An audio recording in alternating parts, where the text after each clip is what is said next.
You go there.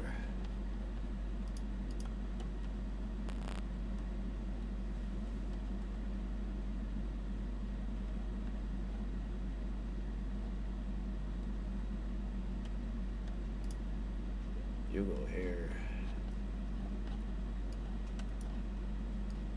You go here. You're here. Come on, what up, man? Almost there, almost there. Should be operational. Bam.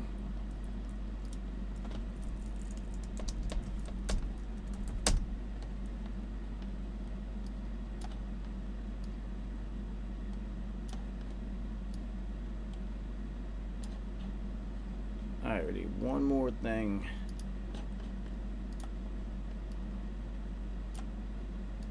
Oh, no fucking way. Get the fuck out of here. Get out of here with this. No fucking way. Get out of here. You're early? I'm early because I got to dip out soon. So I had to come in this motherfucker. Alright. Say what's up. Alright, word. So wait a minute. It's 8 o'clock. Let me play my motherfucking theme song real quick and go get some weed. I'll be right back. 333 R.I.P.P. Don P. PhD. Yo.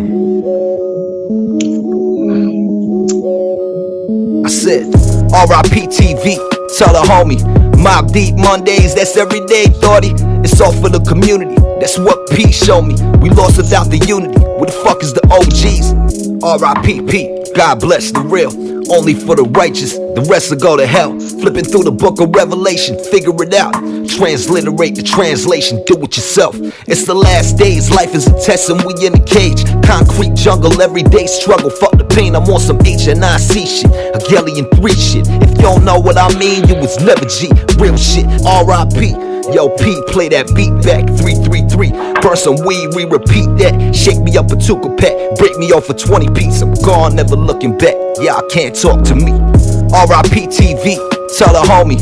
Mob Deep Mondays, that's everyday, thoughty. It's all for the community. That's what P showed me. We lost without the unity. Where the fuck is the OGs? Like the weed, play some IMD for me. It's hell on earth for real, but y'all don't wanna see paper trail politics. All the shit was prophecy, strictly for the family. Peace to the prodigy. R.I.P.P. I sleep when it's time for me. Dope dreams, bring the skizzy, pour the Hennessy. Searching for some inner peace, couple hundred G's. Deadly weapons and some weed just for you and me. R.I.P.P. I sleep when it's time for me. Dope dreams, bring the skizzy, pour the Hennessy. Searching for some inner peace, couple hundred G's. Deadly weapons and some weed just for you and me. Yo, nice, you got this look on your face like if you don't fucking get this shit started. Nah. You got this look on your face like if you don't get this motherfucking shit started. Yo, how comes I don't got a Nice the Future theme song? What the fuck? Alright. We gotta change that, man. I'm gonna come do something. Yo, so what up, son? You early? What the fuck? Yeah. I'm like, I'm gonna be early today, man. I've been missing. I've been late, fucking for like the past 3 weeks. All right, so as everybody knows, it is motherfucking gray matter where nothing is just black or white except the fucking host. Yo, so Yes, oh, and we got, oh my God, we got the Holy Trinity at 8 o'clock. What the fuck is going on this week? Y'all is hyped. Look at this shit. We got the whole, yeah, I know, Nice is already here, son. What the fuck? I'm in the building, nigga. ASAP. You know what it is? I'm here today, baby. I'm here. We got some things to talk about. Yo, Carrie, I can't hear your mic.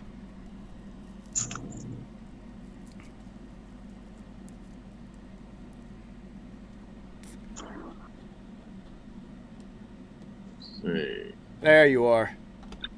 Yeah, I said Nice showed up early because he got the fresh cut. He wanted everyone to see the fresh cut. Now, Nice decided this week he's going to wait till after the show to pull a joke, so he got moves to make right now. Yeah. We scheming around here, man. Yo, we scheming around here. Yo, so welcome to Gray Matter. It's the Holy Trinity is upon us. This is fucking dope, man. Let me move this over here so we can actually see myself. Yo, so I didn't write a single goddamn note. I've been busy all day, so we're gonna freestyle this shit like Nice's body freestyles when he goes out. Yo, that shit used to be the funniest shit ever. Nice to be like, yo, my body was in freestyle mode last night. I don't even remember what I did. Yeah. Yo, that happened a lot of times too. Like a lot of matter of fact, that just happened Saturday. Of course it did. I expect nothing else from you.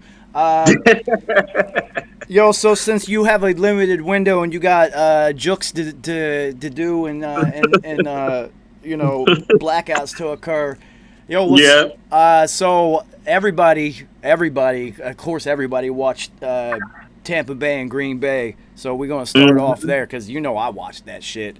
Yes, sir. I mean, come on, if you're a football fan, you already know Green Bay, you're not going to win every fucking game. You're not going to blow everyone out. You're going to catch one. Aaron was off. It happens. The crazy thing about this guy, that's only his third pick six in his entire career. Yeah. I mean, insane. That's nuts. That's insane. I mean, you know, Yo, wasn't there that run of Blaine Gabbert, or was it Blaine Gabbert or Blake Bortles that had a pick six in every game for like 6 straight fucking games? Matt Schaub did it too. Oh yeah, that was Schaub. Matt Schaub did it too. And then one of the fans from Houston rolled up to his crib and was like, "Yo, do that shit one more motherfucking time." Yeah, man. You know, niggas is serious about this game, man. Yo, that's crazy. This guy has played like 15 years in the NFL and he has 3 pick sixes in his entire career. That is precision at the highest level. But Green Bay also look like one of those teams that looks like they're going to beat up on teams that aren't so good, and when they play teams that are really good, they're not going to be good. They don't have the horses to run against Tampa Bay. Matt Lazard, Equius Saint, or what was his name? Jermaine Saint Equinus something, whatever the fuck his name. It sounds like a Prince album. Bro, I mean, you know, Marcus Scandalous at wide receiver. Yeah, man, it's their defense ain't ready. Their defense has been suspect to me all season, and they got exposed. Yeah. I mean, and Tampa Bay, you know, credit to Todd Bowles, man. That boy is a genius when it comes to this defense, man. He's a genius, man. You know, he was prepared. He prepared the right way. He got them boys ready to play because this was the best defensive effort that Tampa Bay had all year. That was not expected. So if Devin White, we're just going to bounce all over today. It's just going to be, we're going to act like an actual sports show where they just bounce over topics because Skip and Shannon can't stop yelling at each other, and Pat McAfee has ADHD and can't pay attention. Skip. Yo, so if Devin Bush doesn't get hurt, who has the best defense in football, Tampa Bay or Pittsburgh? Because Devin Bush being hurt changes Pittsburgh's defense. Yeah. I go with Tampa Bay, man. Tampa Bay is loaded, man. They loaded across the board. It's just I didn't expect them to get it together this early. I thought they would have got it together probably by like maybe week 8, 9, 10 maybe. You know what I'm saying? Oh, you smoking that goodie. But yeah, come on, son. But you know, I thought they would have got it together like probably like in week 8, 9, 10 probably. But Todd Bowles knew the height of this game, and he got them boys prepared.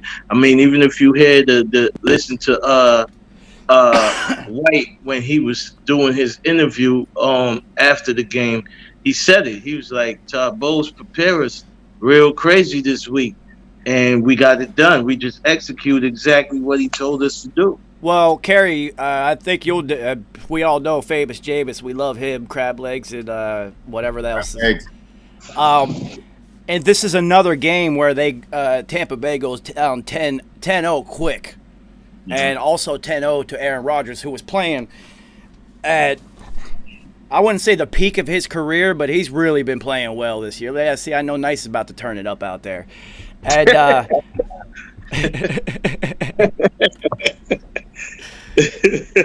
Yes. In the last couple of years, Tampa Bay would have lost this game. Jameis would have thrown a couple picks, and they would have never been able to climb into it, no matter how good their defense is. Even though their defense basically gave them 14 points by getting a pick six and then another pick down to the 2-yard line, and then one play later they're in. So now you're looking at a defense that's good enough to win football games against Green Bay, which is supposed to be an elite level team. And you have Tom Brady, who's not going to make those stupid mistakes. Tom Brady doesn't give a fuck about throwing for 166 yards and getting the W. He doesn't care. And what I saw, which is going to be really problematic if this continues, Gronk got involved, and he got involved heavily. And then also you have Ronald Jones, who now went 3 straight games for over $1, while Fournette is on the shelf. So if you have that continuing to go on, I mean, it's going to be a super tough out. Well, what I like... go ahead, Dice. Like I said, man, to me, in the NFC, it's only one team that could take care of Tampa Bay. There's only one team in the NFC, and that's Seattle.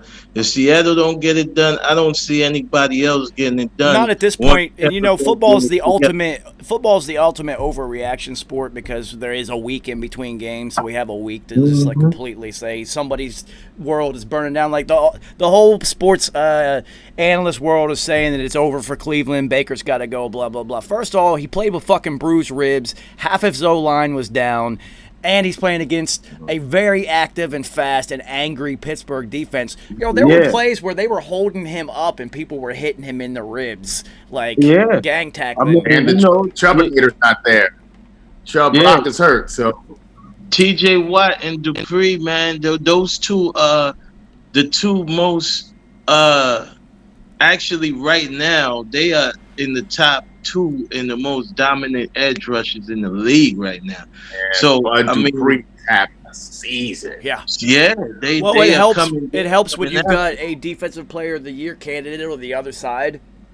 So now he's freed up with what it was, and he's really flourishing.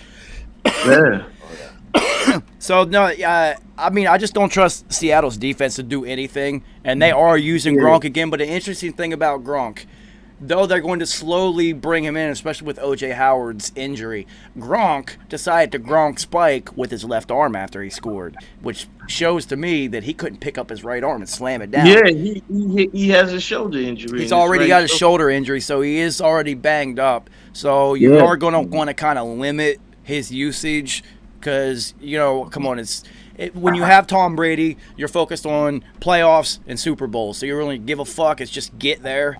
Which, if they continue on the path they do and New Orleans continues to falter and fizzle out and whatnot, they're going to easily make the playoffs. It's not an issue. I'm telling you, only in the NFC, only Seattle could do it. You look at the teams that's in the NFC right now. The NFC is really crumbling. If you really look at all the teams that's supposed to be up there, they're terrible right now. I mean, you look at San done? Huh? You're trying to say Dallas can't get it done? What? Dallas? Oh, man. Come on, man. Well, so here's the funny thing about the Tampa. What an embarrassment. The Tampa Green Bay game is, if Nice would get his picks in ever, then I would have known what his pick for the game was. I'm just left to assume.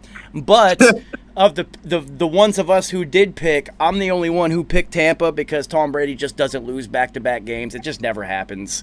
Like, it just doesn't happen. I don't care. So I'm going to go off of 20 years of sample size, which he just doesn't lose in back-to-back games. And, you know, you could see it in Green Bay's body language and interviews. And if you watch Pat McAfee on Tuesdays when Aaron Rodgers does his weekly segment, they were feeling themselves a little bit. And they kind of needed to, and he even said it this morning. He said, we needed to get smacked in the face. We were feeling ourselves. And boy, did they get smacked in the face. And Kerry, I forgot, and I'll throw it to you on this one because he is a former Giant. I always forget that JPP is on that defensive front in Tampa. Yes. No, listen, he is a 3-fingered monster. Okay, all he needs is 3 fingers. I bet you the ladies love him though. Oh yeah, JPP is a different kind of player, man. When he gets it going, because he is having fun. Like this is the most most fun he's had playing football in his life. Yeah, he's So, playing. He's really active again. I always forget he's there because of the other people there. But Yeah. Kerry, what did you think about? So Aaron Rodgers and Ndamukong Suh have this ongoing feud between the two of them, and they just don't like each other, and they're always talking shit. Did you see the shove of Mr. Oh my Aaron God. Rodgers? Hell yeah. Dude, Yes, that he did it was. twice. Dude, it looked like a World Star video where one of the bouncers is throwing some little white drunk dude out the club. Dude, he just. Let me tell you something. I like Aaron a lot, but he does not want that action. He does not want that action. Not at all. My man and just pushed him. My man straight up just pushed him. He didn't and even Aaron just tackle him, and I thought they were going to throw a flag. That's what I'm saying. He wasn't even trying to tackle him. He was like, this is what I can do to you. I'm going to ragdoll you, just pushing you. I'm just going to shove your ass to the ground. So imagine if he would have tackled him. Nice. Yeah. So you can imagine, you can imagine the tone that sets. Well, Oh yeah, I mean they have an ongoing issue right now, and it's good for the sport because it's not.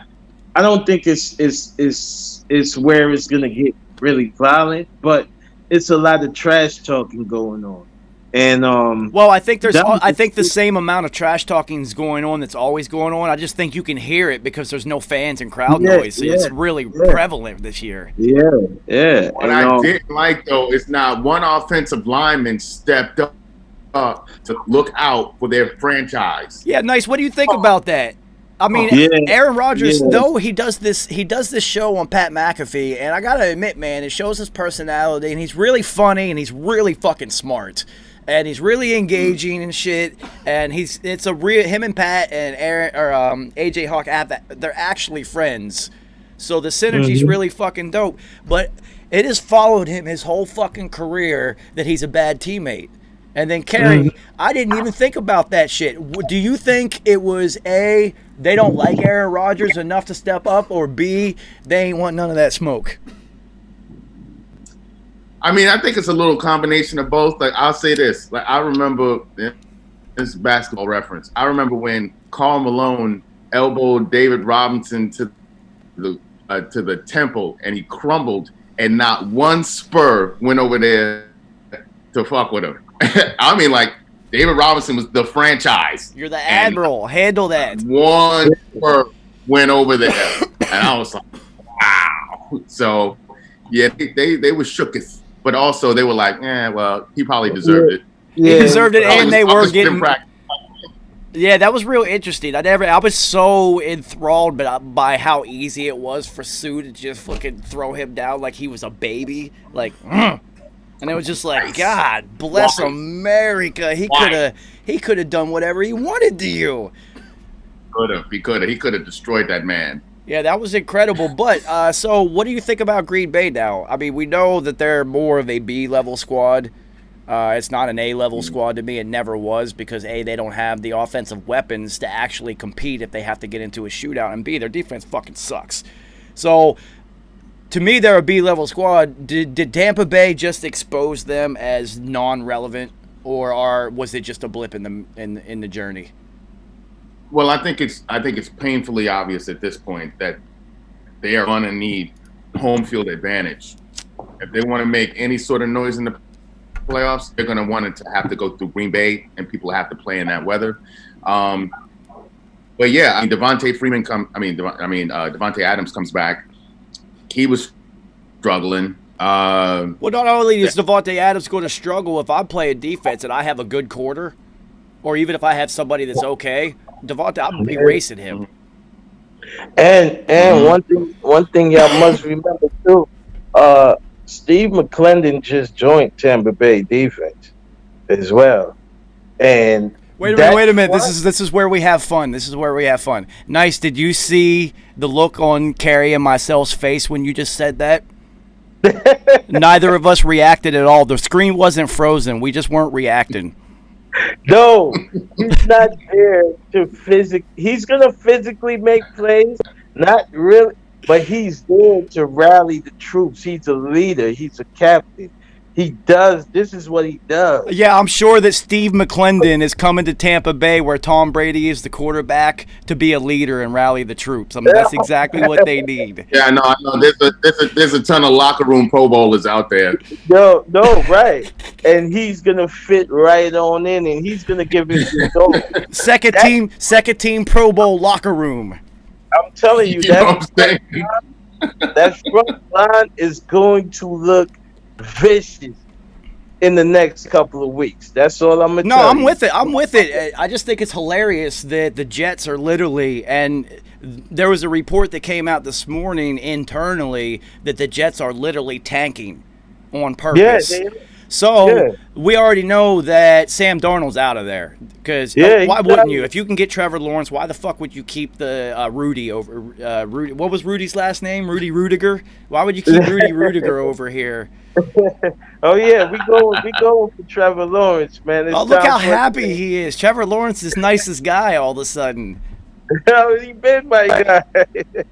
So okay, so then say this. So then you tanked for Trevor, right? You want Adam Gase to be coach?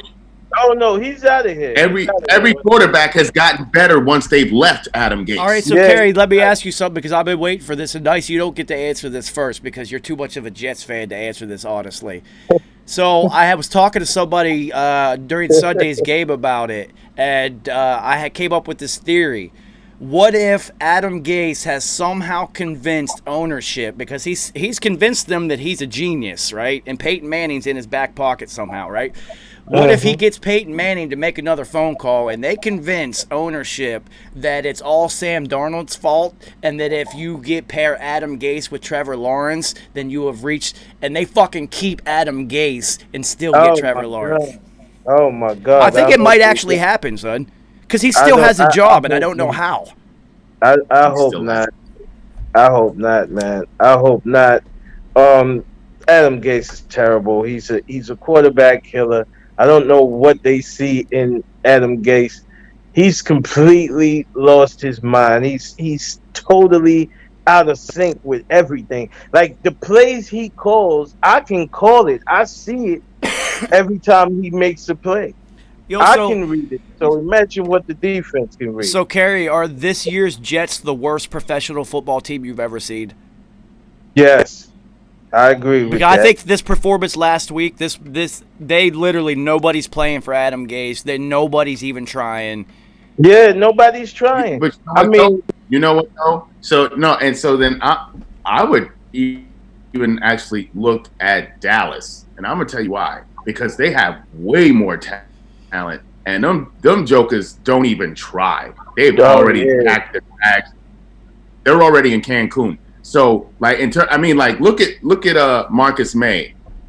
He had an amazing interception. Like there's players who are still trying to play hard on defense on the Jets. They're not as talented, no, but they're trying. They're not even trying in Dallas. That is just a fucking show. Dallas is just completely given up. I mean, they gave up once Dak went down. They kind of just said, forget it. All right, so let's switch to our obligatory weekly Dallas Cowboys talk, because all media outlets, no matter how big or small, are required to talk about the Dallas Cowboys at least once a week. It's America's team. So let's move on to the Cowboys. How much money did Dak make in that game that he didn't even suit up in? Yo, he's probably texting the Red Rocket like, keep it up, homie. Thanks. Yo, every pick you throw, my pockets get fatter. Yo, so Nice. What do you think? Do you think that there's a possibility that those linemen up front are doing this shit on purpose so that Dak does get paid? And they're like, yo, fuck Jerry, let's get Dak his money. And they're just going to let the Red Rocket get destroyed. Yeah, I mean, because they didn't look at all like the offensive line when Dak was around. Not at all. Not even one bit. The Red Rocket is fighting for his life every play. Yeah. And he don't deserve that shit, yo. He's not that bad. The offensive line is a straight turnstile right now. But like I said, no Metro card required. Once Dak went down, they felt like the season is over. You can see it in the play. The only person that's really playing hard right now is CD Lamb. Yeah, but He's you the know, only this one is that's been caught. the only devil's advocate argument I can get for you. That is, these are professional athletes, and a lot of them won't be in Dallas next year because of the way the league is and the way contracts are set up now. So why as a player, where you're basically auditioning and putting out tape for your next gig, tank and not play hard? That I just think I'm more, and I told you I'm freestyling today. I'm literally more on the fact that I think they're doing it for Dak. I think they're just gonna be like, yo, Red Rocket, man, sorry, you're about to get fucked up, homie. Yeah, Well, I'll say this. They paid Amari Cooper. He's a disappearing act. He's Houdini on the field. They paid the Ewok, Zeke Elliott, and he's laying the ball on the ground every other play. Wearing a So sweatshirt under his uniform, I mind you. Very weird. You have your two highest paid players who's supposed to be the ballers on your offense not even showing up. So, I mean, that's a disgrace. And they're not going anywhere. I mean, unless they get traded, they're not going anywhere. So, other players, they do what they got to do. But you're tied in hundreds of millions of dollars in just these two players, and the dude who's playing the hardest for you, Dak, went down, still didn't get his contract yet. Okay. Yeah. That's all. Yeah. I mean, Dallas is a mess, and well, he just made a boat ton of money because not only did the Red Rocket fucking suck, B, you had what it would be not the epitome of the white race as playing quarterback because he wasn't blonde hair, blue eyed, but you had. Kerry knows where I'm going with this.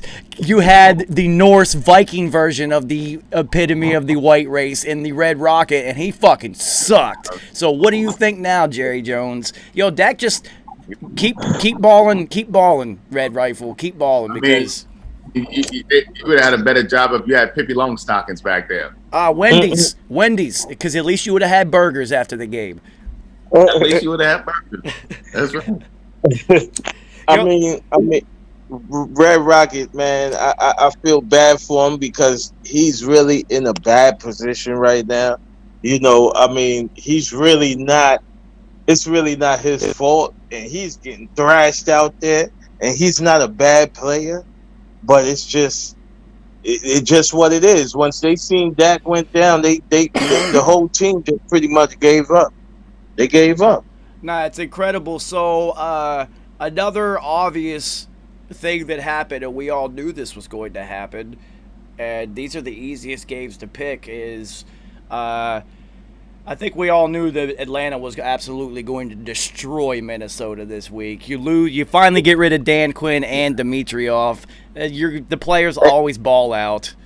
And Julio Jones came back. Julio had 2 touchdowns. I mean, mentioned Julio Jones, adding Julio Jones back to that offense is ridiculous. Well, Julio never scores touchdowns so for him to have 2 is almost a season's worth for him. It's incredible. Yeah, what I'm saying. Yeah, I mean, because now he after Quinn got fired, he unlocked touchdown mode. So now, watch, Julio's gonna ball the rest of the season. Yeah. Atlanta, watch out, man. They gonna win a couple. Of course they will. Of course they will. Their offense is too good for them to not been winning. And it's crazy when you have a coach that you just don't want to play for. So when I was in college, my freshman year we were relevant. My sophomore year we won a conference championship and almost made it to the playoffs. And Kerry knows in D2 college, there's only 4 teams from each region that even make the playoffs. So just even getting a playoff spot is nearly fucking impossible. You pretty much have to go undefeated and then have some shit bounce your way. There all the time. Yeah, exactly. That's why so you see the same team my sophomore year, we won our conference and almost made the playoffs. And then my junior year, it was like there was a vote of no confidence in the coaching anymore, and it just all fell apart. And then by the time my 4th year came around, there was a whole different vibe. Nobody even wanted to be there. It was fucking it just sucked. So then the next year comes out, and the coach gets fired, and the assistant coach becomes head coach, and we're all hyped. In our opening game, we play a D1 team in Connecticut and actually fucking beat them. And it was just see, it always fucking happens. You get rid of the regime, the players always ball out the first time. So that was an easy game pick. I wish that there was sports betting in New York so I could have bet on that game because that was an easy one. Oh You yeah, see what happened I'm gonna in talk to you Houston? about that They after. Too. played, but Houston was balling for 276-year-old Romeo Crennel. So I mean, my man was rolling the dice and went for two, and I was like, respect, Romeo. I feel that. Oh yeah, And the players are let's gonna instantly pivot.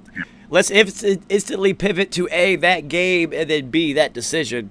So A, that game. A, we know Houston can ball. The Deshaun Watson is for real. So now they're just playing freely and they're playing really well, which is what we expected them to do. Will Fuller was really balling. But B, I think this is another. This is 2 games in 5 days for Tennessee without practicing for like 10 days ahead of those 2 games in 5 days against 2 pretty good teams, and they won both of them. So I don't know what to say about Tennessee, but like, Nah, Tennessee is your old school bruising football team. They play like in the 90s. They got a bruising running back and they got a situational quarterback. okay, hold on. I'm going to have to interject on that because the situational quarterback doesn't throw for 364 yards in the game, and then also there's some the stat line came out about Ryan Tannehill. Yo, in the red zone, he's like 96% completion rate in the fucking red zone. It's retarded. Because everybody draws on to Henry. Because you're in the red zone, Henry 9 times out of 10 you're gonna think he's gonna get the ball. So when he play action, the play action in Tennessee right now is the highest rate in the league right now. I agree with you, but Kerry, what do you say about that last drive outside of the swing pass that got netted them like 40 yards or whatever? Because there is no play action when you've only got a minute and 23 seconds to go 80-some yards. Yeah, no play action there. Yeah. Ryan Tannehill balled out. But, so, Kerry, let me ask you what I thought was the most interesting part about that game was earlier at about the 250 mark, Matt Vrabel intentionally sent out a 12th man onto the field to get a 12 man on the field call because in the NFL rule book, that stops the clock. Yeah. So he didn't have to burn a timeout, and this is not the first time he's done that. That's knowing the rules. That's the hoodie. He came from the hoodie. That's hoodie mentality. That's what I'm saying. That's hoodie mentality. And not only that, Tennessee has a lot of weapons. A lot of people forget how much weapons Tennessee has right now. A lot of weapons. They got A.J. Brown, and that boy balls. A.J. Brown is always well during that last drive, Nice. Every single player involved did exactly what they were supposed to do. Exactly. All right, so first pass, it was the swing pass to that I can't remember his name, but he's like their 4th receiver, backup slot. I think his last name starts with an R. Little tiny dude. Not only does he catch it, but when he gets tackled, he doesn't throw the ball to the ref. He runs it to the middle of the field and hands it to him because he's a special teamer. And special teamers are the best at situational football because they have to be, right? So then the next play, swing out to Henry, he picks up a huge chunk. Now they're working with absolutely no timeouts and like 20-some seconds left, and they execute 2 plays and get down to what was 9 seconds left. And here's the genius in it. They are so well prepared that they know that with 9 seconds, you can either spike the ball and then get 1 throw into the end zone and kick a field goal, or you can run up, throw 1 throw into the end zone, and if it's incomplete, then you still have another play and a field goal. And they all instantly, which means they were told before the drive even started about the situation, and they executed it well enough that now Tennessee is a major factor in the AFC, so much so that I'm looking at it might come down to them in Pittsburgh depending on how the playoff matchups play out.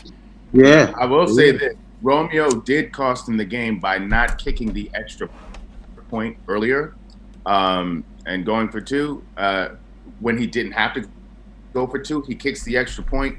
Houston is up by 8. Then you force Tennessee to not only score the touchdown, but then they have to execute the 2-point conversion. And so he just kept it at 7, and then thereby Tennessee was able to tie it up and then Yeah, I wouldn't have made. I would have kicked it because you can't lose in regulation. It's impossible for you to lose in regulation, and you've given them the biggest possible odds outside of you get it. All right, so the mathematics, if you're into analytics, the analytics went this way. If you kicked the field goal, it was like 95.2%, right? If you go for two, it was like 95.3%. There was literally no analytical difference in it. So That's what I'm saying. to You me, kick it was it a there. You kick- stupid fucking decision. Now, we all You know, kick it. nice, Yeah. we know how football karma works now. If they would have went to kick it, he would have missed that fucking field goal. Yeah. And they'd have been in the same scenario. They would have tied it up and lost in overtime anyway. And I think Romeo Crennel outthought himself. Yeah. Yep. Yeah. I mean, That's what I I'm mean, thinking. it was just a luck of the draw situation. He just went with his instincts instead of actually doing the football play. But I knew. I mean, he's almost 3,000 years old, so you got to give him a pass. I knew Tennessee was going to win this game. Tennessee is a very physical football team. I mean, that would have been nice to know that ahead of time. They're not a regular, not these day and age football team. Quarterback is flashy and you just throw it up 100 times. They actually play the way how the game's supposed to play. So 9 times out of 10, they're always going to be in the game. It just comes down to certain plays.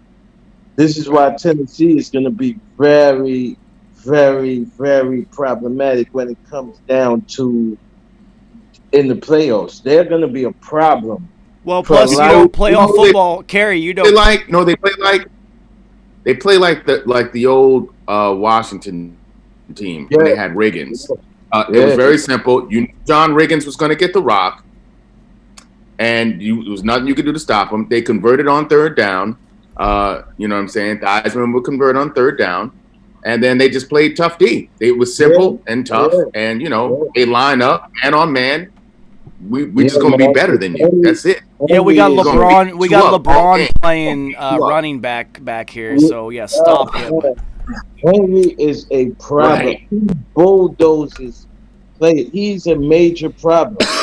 You run Henry by the fourth quarter, you're gonna be tired. You're gonna be, as a defense, you're gonna be tired because you got to deal with the offensive line and Henry coming down, barreling down on you.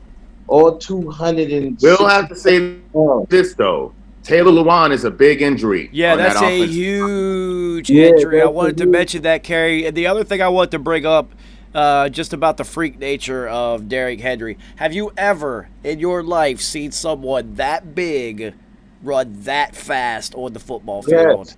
Never. Nope. Never. Nope. He looks like Bo Jackson's bigger brother. And he has multiple 90-plus yard touchdowns. Multiple. Yes, and a couple of them on Houston. He's so big. I remember when he did it like a couple years ago on Houston. Yeah, he's so big and so fast and so strong. It's after a while you're gonna give up. All right, so nice. Let me give you an absolute freak statistic. Derrick Henry this season, with the ball in his hand, has clocked at a faster speed on field than Lamar Jackson has ever. Yes. On the field. Yes. It's like 21.56 miles an hour, and Lamar Jackson has topped out at like 21.4 something.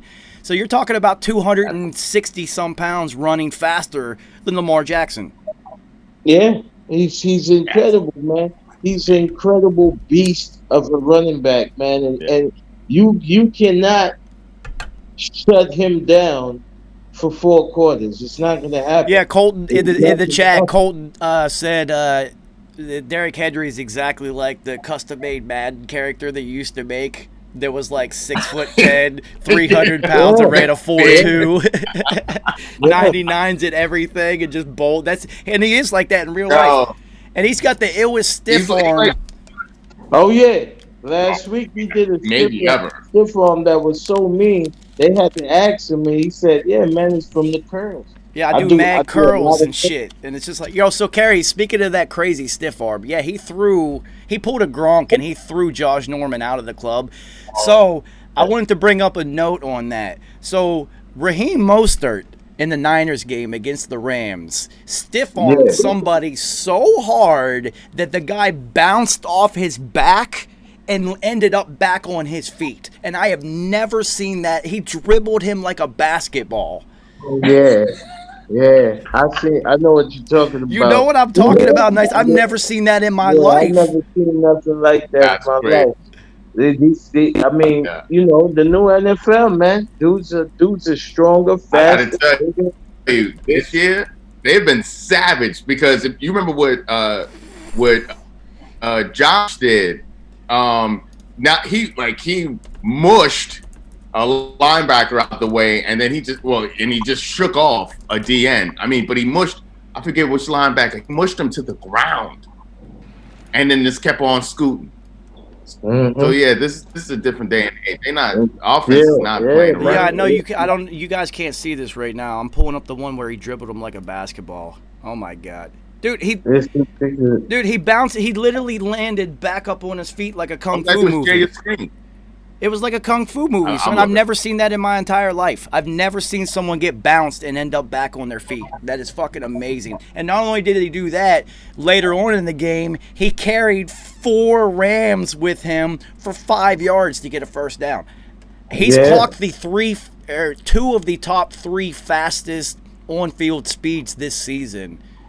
And I didn't know he was that powerful too. So I know nothing about this dude. I don't know where he came from. Oh, I know but now he's hurt again. Yeah. I mean, But now he's hurt.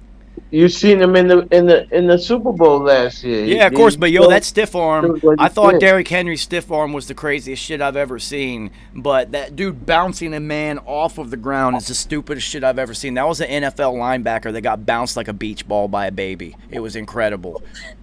Yeah, he is incredible, man. He's a great runner. That was incredible. So, one game that, Joey Bag of Donuts, man, that guy's got the biggest heart in the NFL. He's got nothing around him, but Jesus, man, that guy.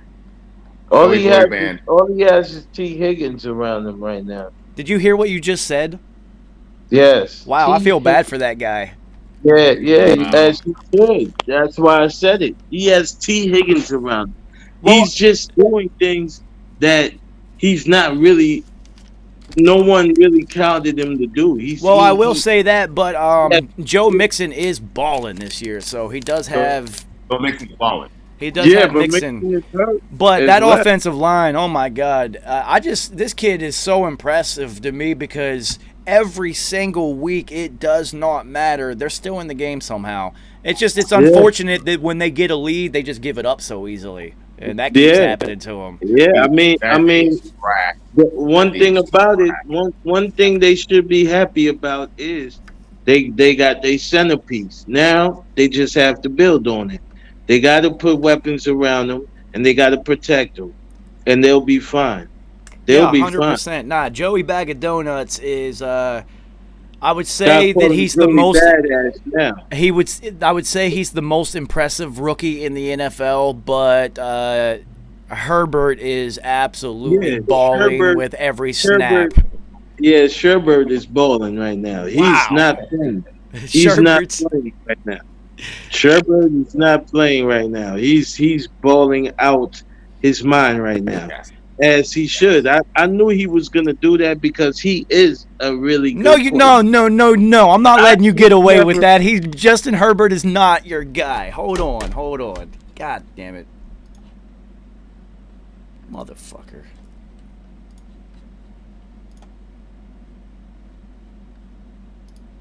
Well, we gotta restart another Zoom meeting. Everybody give me 1 second and we'll get him back in here. Nice is not allowed to pull that shit, y'all. We can go back and look at the footage where Nice says that Justin Herbert was never his guy. Now all of a sudden he's his guy. Get the fuck out of here with that shit, Nice. Y'all know Nice always tries to pull that shit.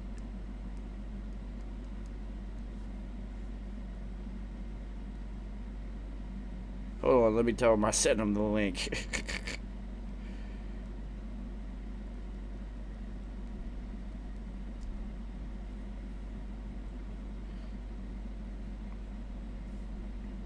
This gives me an opportunity to roll the fuck up, and if you're watching this,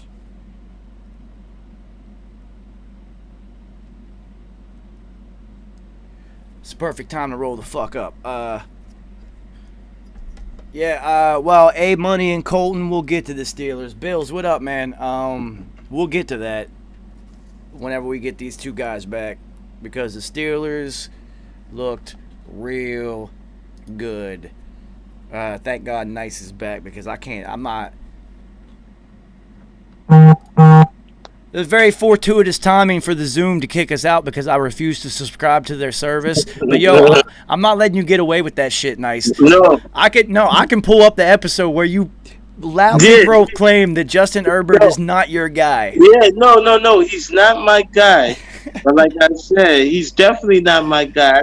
I don't know. He's just not my guy. But he's always been a great player.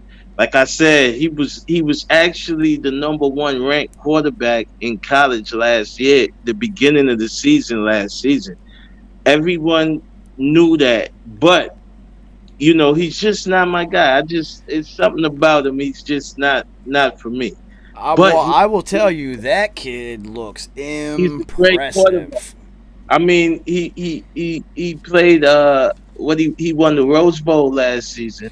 Yo, so I know everybody's freaking out. Yo, Nice. I know everybody's freaking about Patrick Mahomes because he makes so many wow plays that you've never seen before. It's like Steph Curry all over again. That's why I've always compared him to. He is the Steph Curry of the NFL. He is the Steph Curry because of the now NFL. Every little kid is going to be throwing no-look passes and doing all types of wild shit that they watched him do.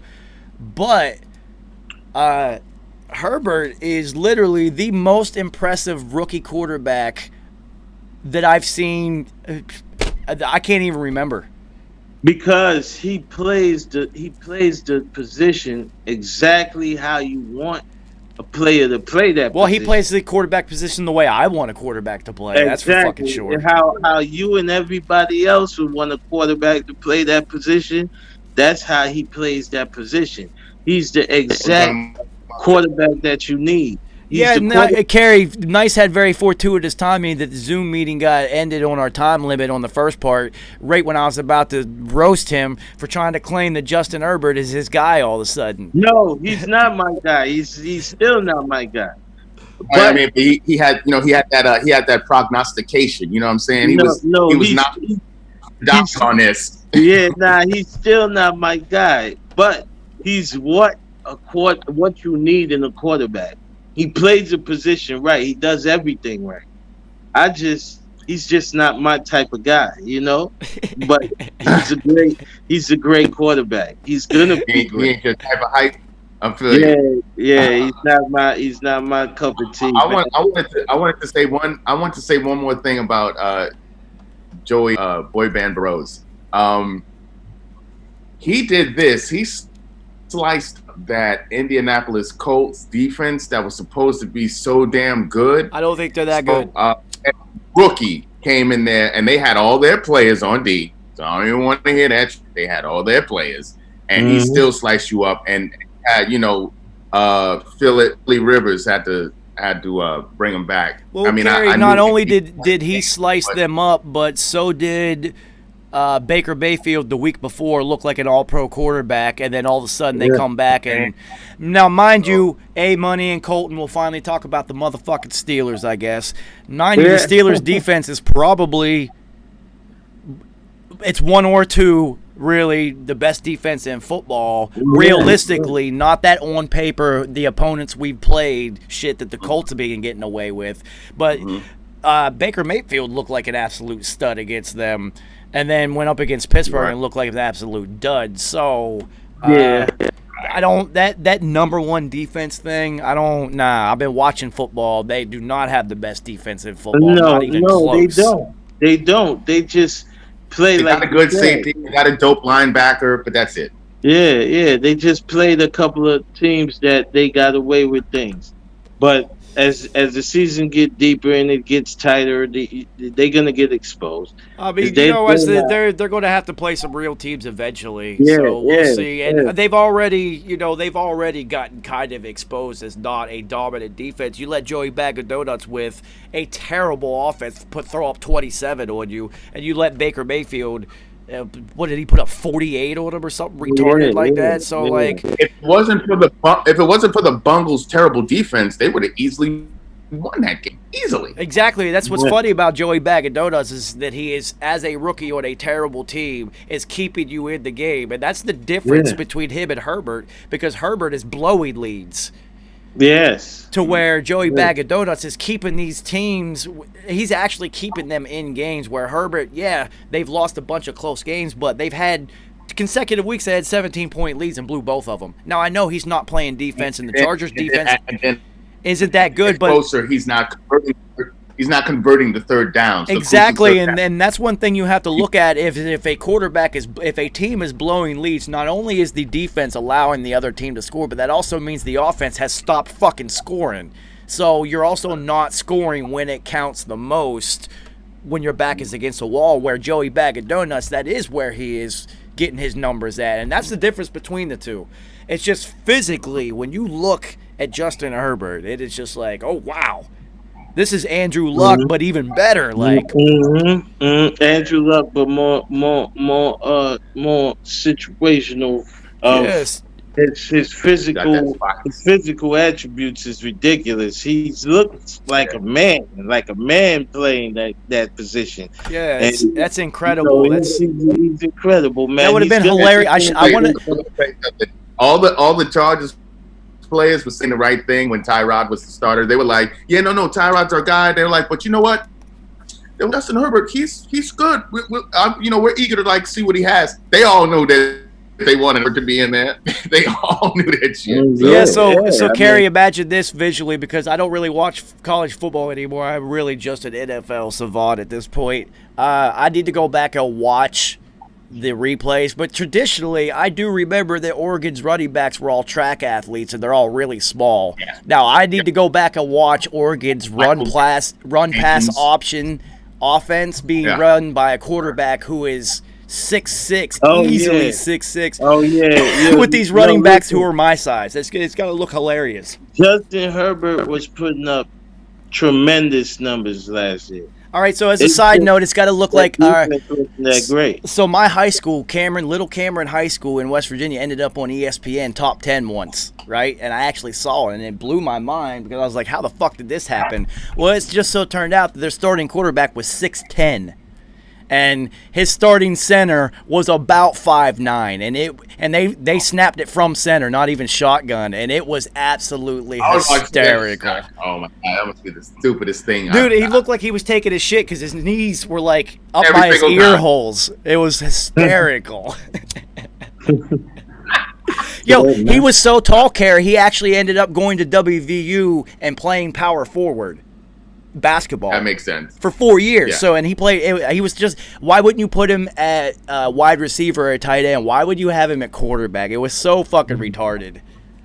Or DN. Like he would be mauling teams. Are you kidding? Batting down every single pass. Like, come on. Everything. But yo, shout out to him because yo, man, you did put Cameron High School on fucking ESPN top 10, something I was never able to do. So shout out to you, homie. Yeah, and shout out to Pittsburgh defense too. Yeah, Pittsburgh's defense. I mean, the Devin Bush injury is a big fucking deal. Like that, he seems to be not only, I wouldn't say the heartbeat, Done for the season. but he's done. ACL, done for the year. Yeah, he's done for the year. So you're looking at what I wouldn't say is the heartbeat because I don't look at him as like the brain of the defense, but I look at him as the tempo setter.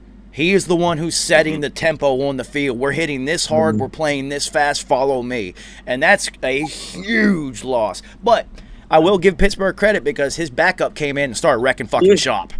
Yeah, his backup. Whoever that guy is, Paul, Pete, whatever that guy's name was.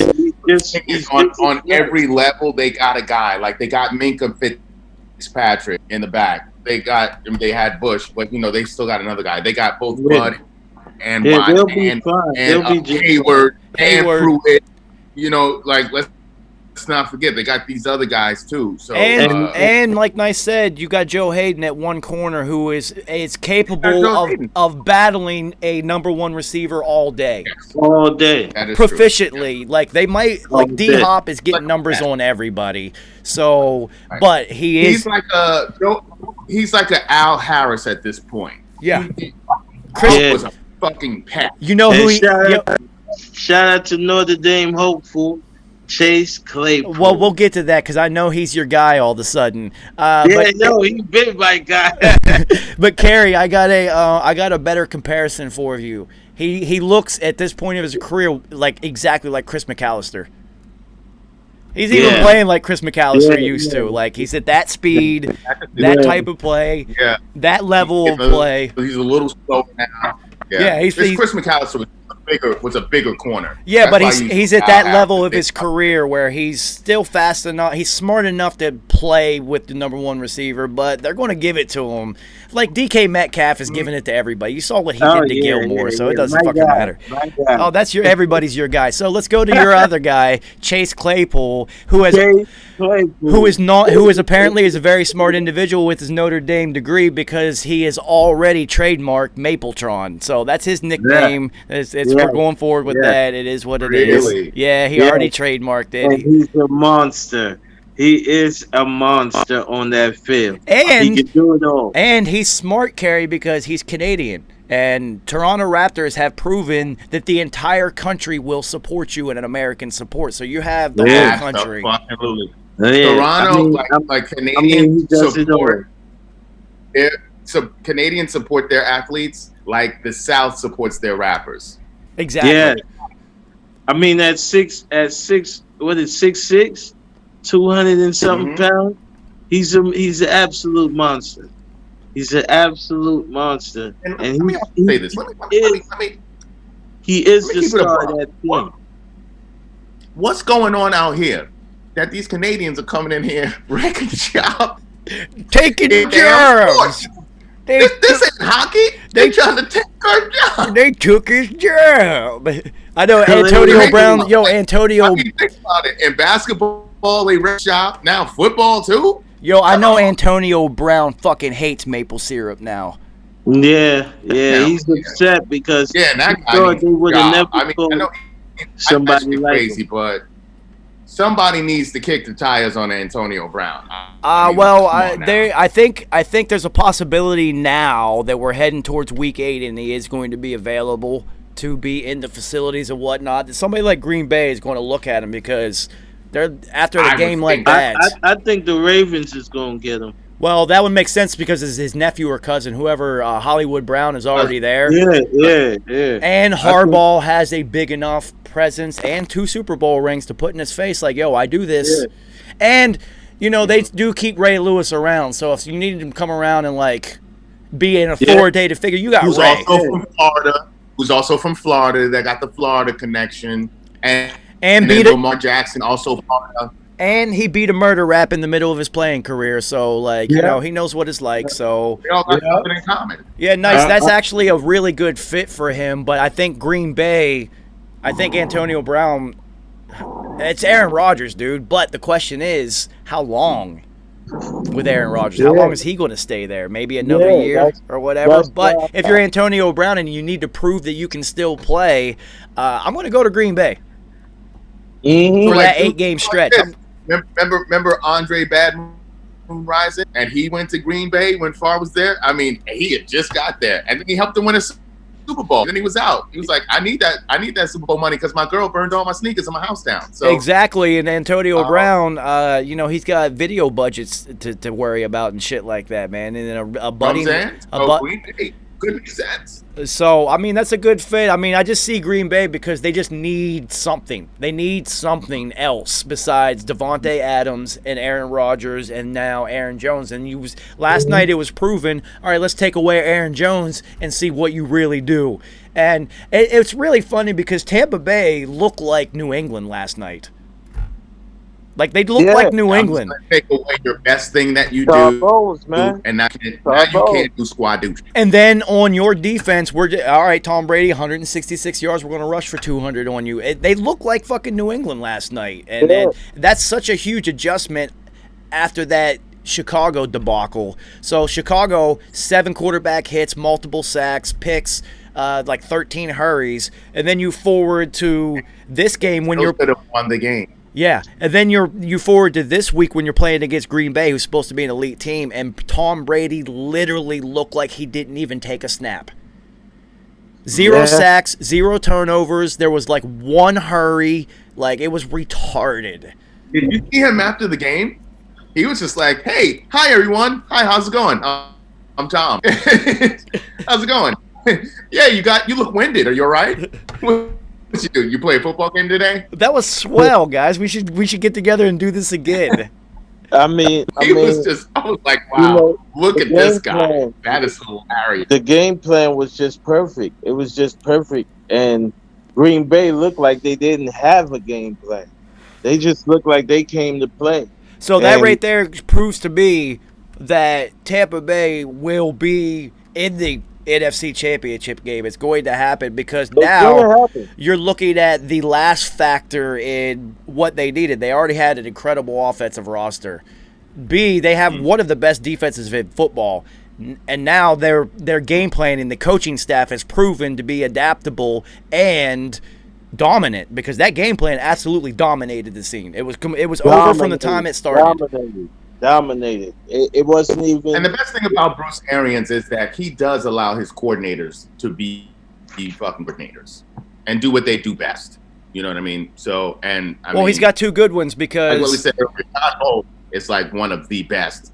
Todd Bowles, and then you've got one of the newest emerging offensive coordinators. Look what he's done under Bruce Arians. Look what he did with fucking famous Jameis Crabslegs as his quarterback. Mm-hmm. Look at the numbers they were putting up. So, and I've never said that I never once disrespected Byron Leftwich's football mind because he is a Marshall grad. So, I've seen him his whole career. All I ever disrespected to him was his throwing motion. Why are you throwing motion? Yeah, man. 15 years to throw the rock. Dude, why is it taking so long? He was a tough son of a bitch, though. He was tough as nails. I've never seen a quarterback finish a game on a broken leg. He did. He said, I'm out here. His offensive line carried him there, and he brought them all the way back for a victory. I mean, all right, so you younger watchers, Colton, everybody, Chris, everybody that's watching this shit, go back and watch the highlights of his linemen carrying him from throwing point to wherever he's going to take the next snap at and dropping him off in between plays on a game-winning drive.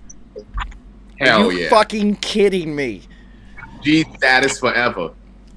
Nah, 100%. And you know what? That's why Tom Brady probably looks at him. Tom Brady got a million rings and whatnot. Probably looks at him like, yo, I totally respect you. So that was the illest shit I've ever seen. Doubt. 100%. No doubt. Yeah. But yeah, they've got a great coaching staff over there. So Atlanta, we knew Atlanta was going to win. Here's a question for you in Minnesota: is how long does Kirk Cousins keep the starting job? Because he is throwing picks left and fucking right.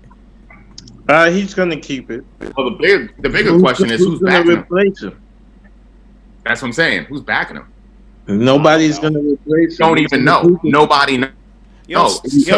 Somebody in the chat, go look up their roster because I'm too high to do it right now, and look up who the other option is because they are criminally underperforming. And he is throwing, and he even said it in his post-game interview that he can't continue to be the starter if he keeps throwing interceptions like this.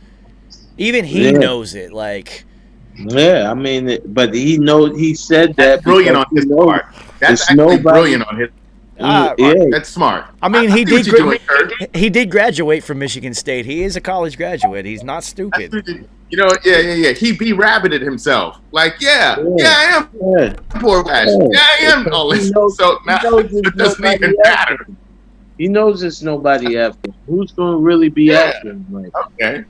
So I'm going to do that. I'm going to say that kind of things to rally my troops because I'm really fucking up right now. So I have it is on him, but also that defense, especially the defensive the backfield atrocious. When you see that on your schedule, you're like, okay, if I don't throw for 350 and 3 touchdowns, I'm garbage against that squad. Well, so I am an advocate of watching the Pat McAfee show every morning, and this morning, dude, they had 40,000 live viewers. Like, nobody's bigger. So, and still, I'm the only. There have been a few mentions of the possibility of Cam going to Atlanta, but nobody has said a word about McDaniels going with him, and I am still a huge advocate of Josh McDaniels going down to Atlanta with Cam. The shit would be fucking poetry in motion. It'd be a theater at its highest level. Yeah. I mean that's what they're missing. They're missing a dual threat quarterback that can buy some time. Oh my God, Cam would do a Willie Beeman rap video. It would be incredible. So they have so much weapons on the outside.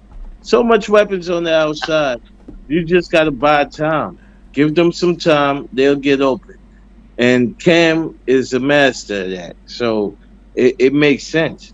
All right, so Kerry, what do you think about? And see, this is me not going against the information because I was busy in the morning. I should have picked Denver over New England. My intuition said so because of the lack that I failed to realize that New England basically hasn't practiced in 2 fucking weeks. I was with you on that. I was like, ooh, I should go with Denver, but I was like, you know what? It's New England.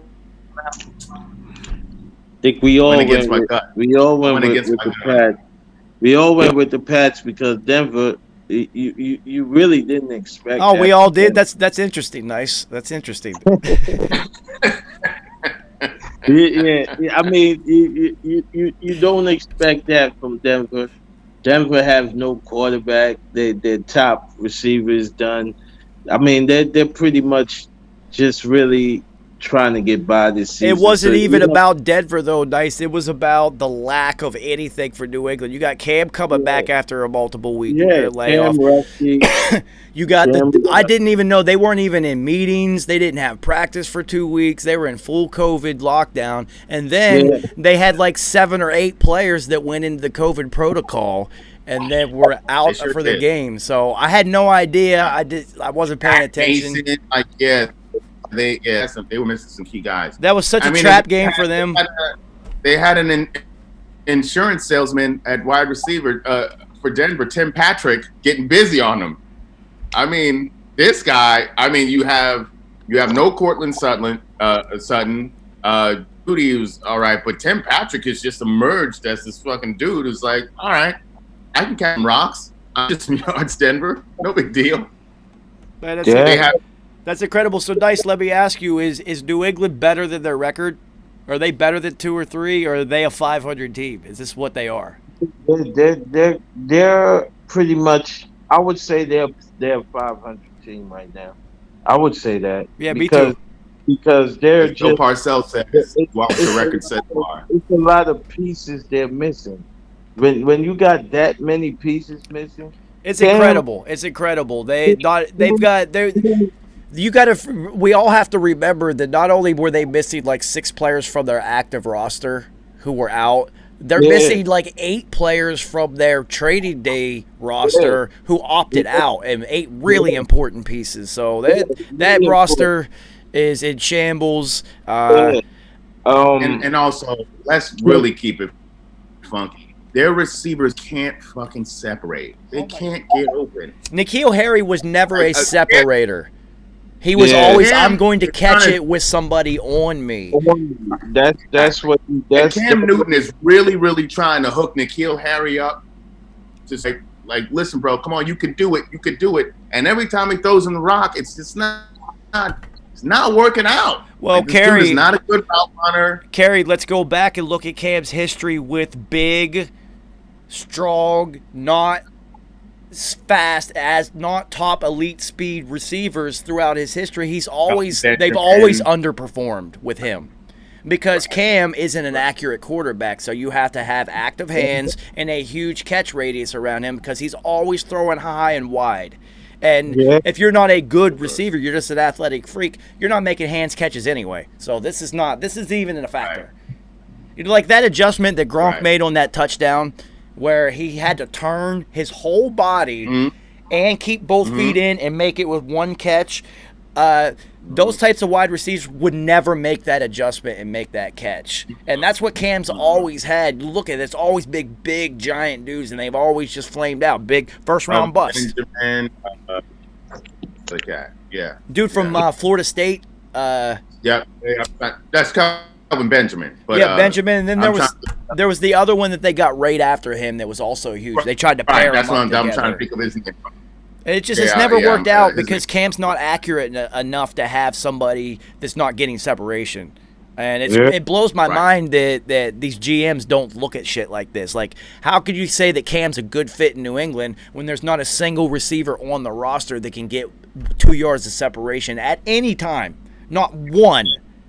Yeah. When you have the GOAT struggling to get these guys the rock, I mean, you know there's an issue at wide receiver. All right, so Kerry, think about it. James White is literally their best route runner. Yep. Yeah.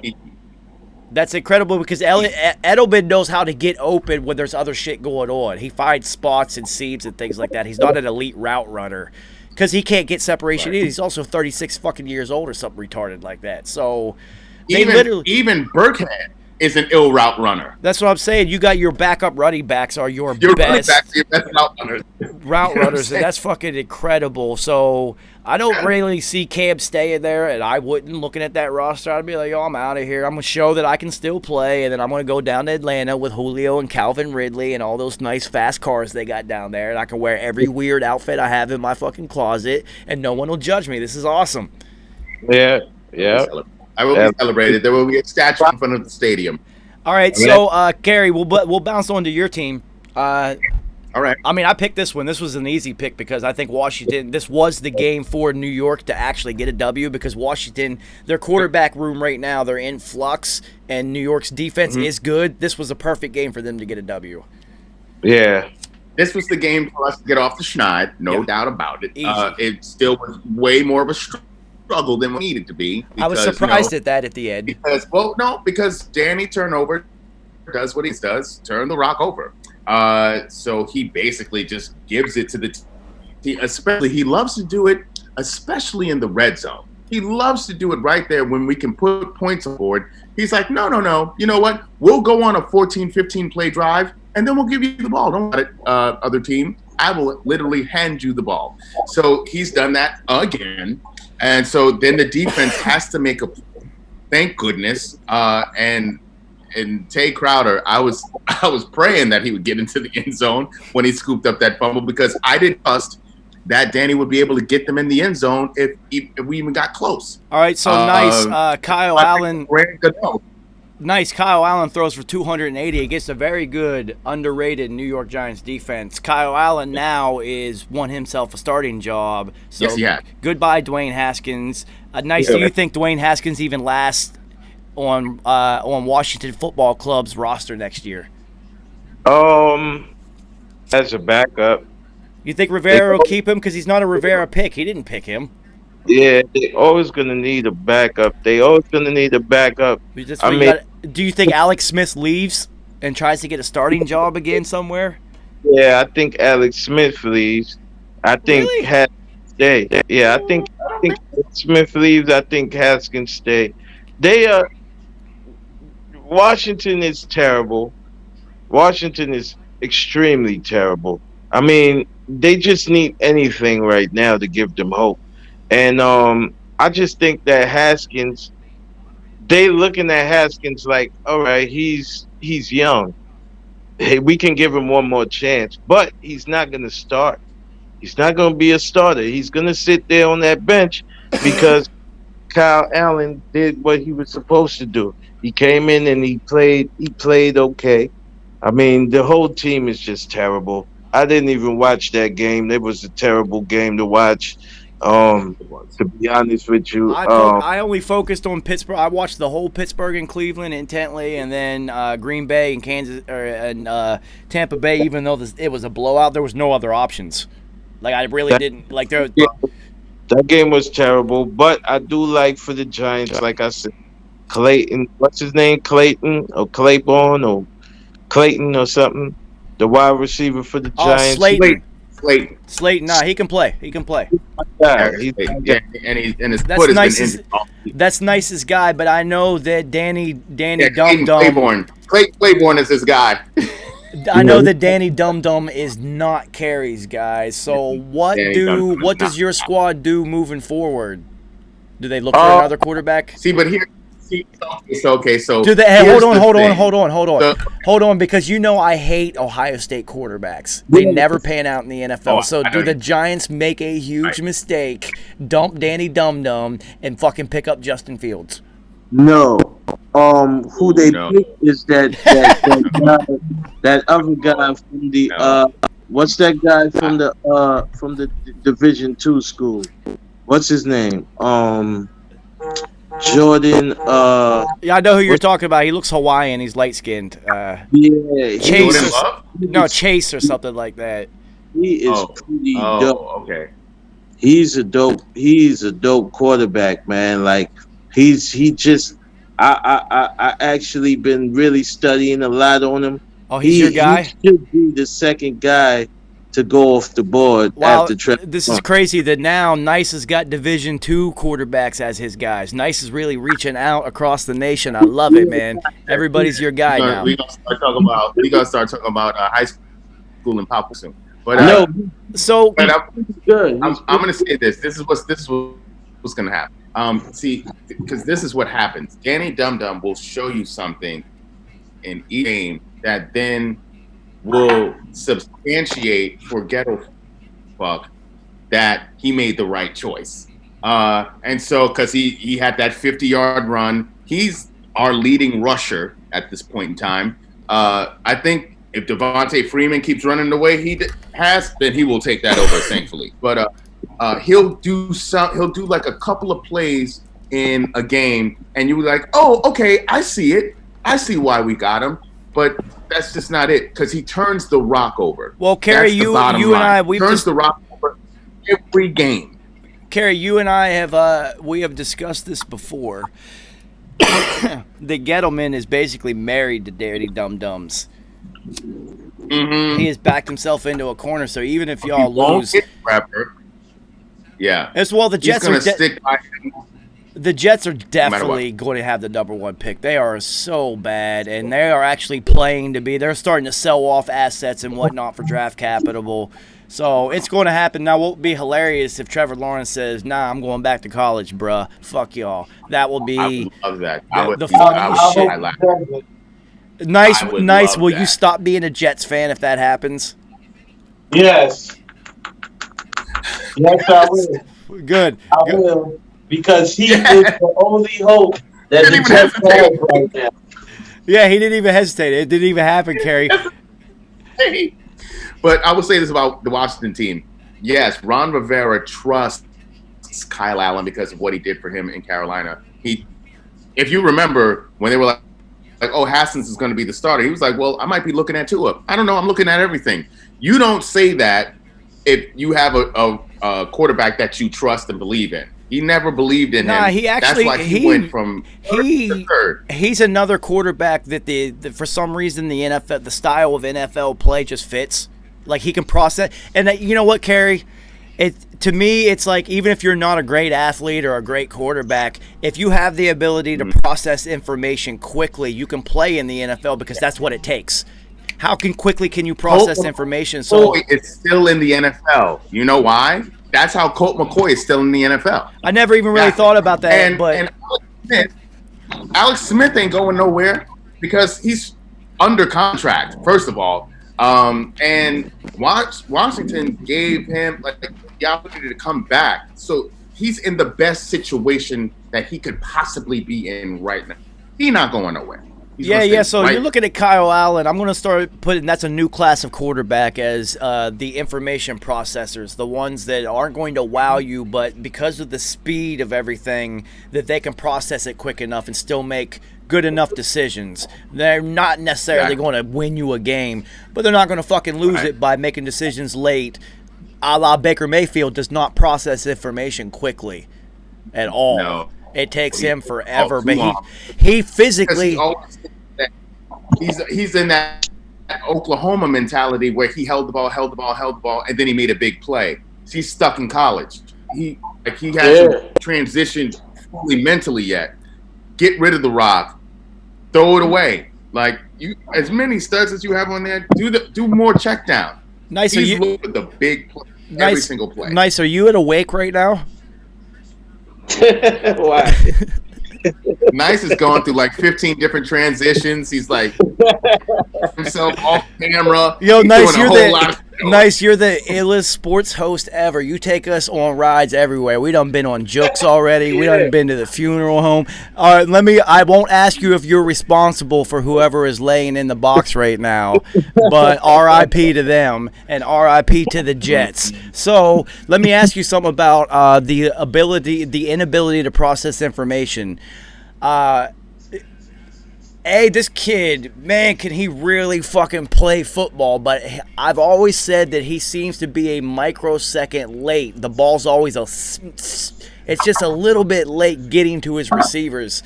Is Carson Wentz, because the first 2.5 quarters of that game, he looked absolutely terrible like he has all season. And all of a sudden when it counts and they're down, he just starts fucking balling. He literally put that team on his back, and they were within a failed 2-point conversion, and that guy was open. He was fucking open. I mean, this always happens with Carson Wentz, man. Carson Wentz has to get over the I'm that guy factor. He has to get over that, and he has to know, all right, I'm gonna study the playbook. I'm gonna play the way my coach want me to play. He's too much into himself, and that's his downfall. That sucks too, because he's one of the few quarterbacks in Hero the NFL ball. that has a fucking great coaching staff around him right now. It's just like, what the fuck? He is definitely playing hero ball. Yo, so Carrie, have you ever seen? See if either of you can come up with an example where a talented coaching staff has been wasted by a star player's mismanagement of the coaching staff. I don't think I can remember this actually happening. Yeah, because that coaching staff is elite. I mean, to this degree, that coaching staff is elite. I mean, to this degree, I can't remember this, because you, as a quarterback, you are the centerpiece. Even if you're not the star player or the captain, you're the fucking centerpiece, because you touch the ball every play and you have to make the decisions and execute everything and know everything and be a leader. So that's really interesting. I don't think I can remember where a star like the centerpiece has actually wasted a coaching staff. Now, I can think of when Phil Jackson went to the Knicks and James Dolan wasted Phil Jackson being there by being James Dolan, but that doesn't count. And then Nice will say that any player who's ever been on a Jets roster has been wasted by that management. Oh yes, that's I agree with that. I mean, look how much talent went through there. Yeah, I just can't remember a player sabotaging like a coaching staff like that. That's incredible. Yeah, I mean, because he was feeling. I'll give you a borderline choice. I'll give you when Tony Romo first took over for Dallas, and they had Bill Parcells, they had Sean Payton. They blew that playoff game versus Seattle. I mean, they had an all-star coaching staff then, but Romo, who he was always an 8-8 guy anyway, and wasn't going to get you playoff victories. But that was wasted. Because we've seen what Sean Payton has done. We know who Bill Parcells is. So that's a good example. But the only difference is that Tony Romo will still end up in the Hall of Fame because he is the best football the best football announcer in sports going right now. And Carson Wentz is going to the Hall of Fame. So this is a really interesting thing with Carson Wentz. So. As far as this, I mean, the whole Kansas City and Buffalo game, I don't know if Kansas City's going to blow 2 games in a row. Even though I did miss that one, I did not factor in the weather being that terrible, and Buffalo, Josh Allen not being able to handle the weather like that, and Buffalo's offense not being able to handle a team that can switch gears and be like, all right, we're about to run the ball 40 fucking times, And oh yeah, and we also just signed this guy that's about to join our squad too, Right. who wasn't I just even didn't. here. I didn't see them not with the Walrus. I didn't see them losing 2 in a row. And the way Buffalo played against Tennessee, morale was down, and Yeah. so I was like, KC should take this. Yeah, I know. I thought you were going to get me this week. It would have been the first outright victory weekly for you instead of all the ties that we've been having. But then you picked Green Bay. And I picked fucking Green Bay. I was just like, come on, man, it's Tom. He doesn't lose 2 in a row ever. It never happens. I know. I was drinking the green juice. Yep. I was green juice. I did. Nice. I don't care who you say you pick because I don't believe you because you don't ever pick nobody. Everybody's your guy. Everybody except Justin Herbert is your guy. This is incredible. So let's now bounce ahead to next week because we're not going to sit here and talk about Dallas. We already did. They look terrible, so who gives a fuck? We have Miami. The only other game that, and I missed it, and I missed it because Carolina has been playing well. Is I just can't pick Chicago because I just don't like. I don't like Nick Foles like I didn't like Eli Manning, so I can't do it. Nick Foles is the NFL. I went with Chicago. I went with Chicago. Because I'm tell you why that I believe in that defense, and again.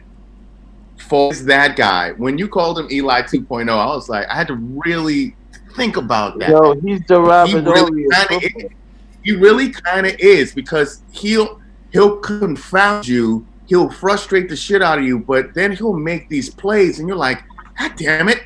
They're gonna win this game with this guy. Yeah, he's not the Bob Orry because Bob Orry showed up at the exact moment you needed him at all times. He is Eli 2.0 because you're literally dumbfounded at him on the field, and then all of a sudden it just happens, and you're like, wait a minute, they won again? What the fuck? Yeah. And their defense is for real. And he had a hand in them winning. So yeah, probably got the best. Yeah. Probably got the best corner tandem in football right now. They're balling out right now, and it also helps to have Khalil Mack up front because you don't even need a front four to dominate the game. He will do it by himself, just like Aaron Donald does. I can do this by myself. Put 3 people on me. But Khalil Mack's even different. It's shit. Forgot to give him a warning. All right, that will end part 2. Let me start part 3 up. I should probably subscribe to Zoom so that I don't have to keep doing this, but I don't want to because fuck Zoom. So, let me invite these. It's always while I'm rolling up, too. It's like perfect timing. This is incredible timing. And right before we move on to talking about next week, which was even more fortuitous timing, so I ain't even mad. So I'm sure they will pop in while I'm rolling the fuck up. And I can pull up next week's schedule to see who we got.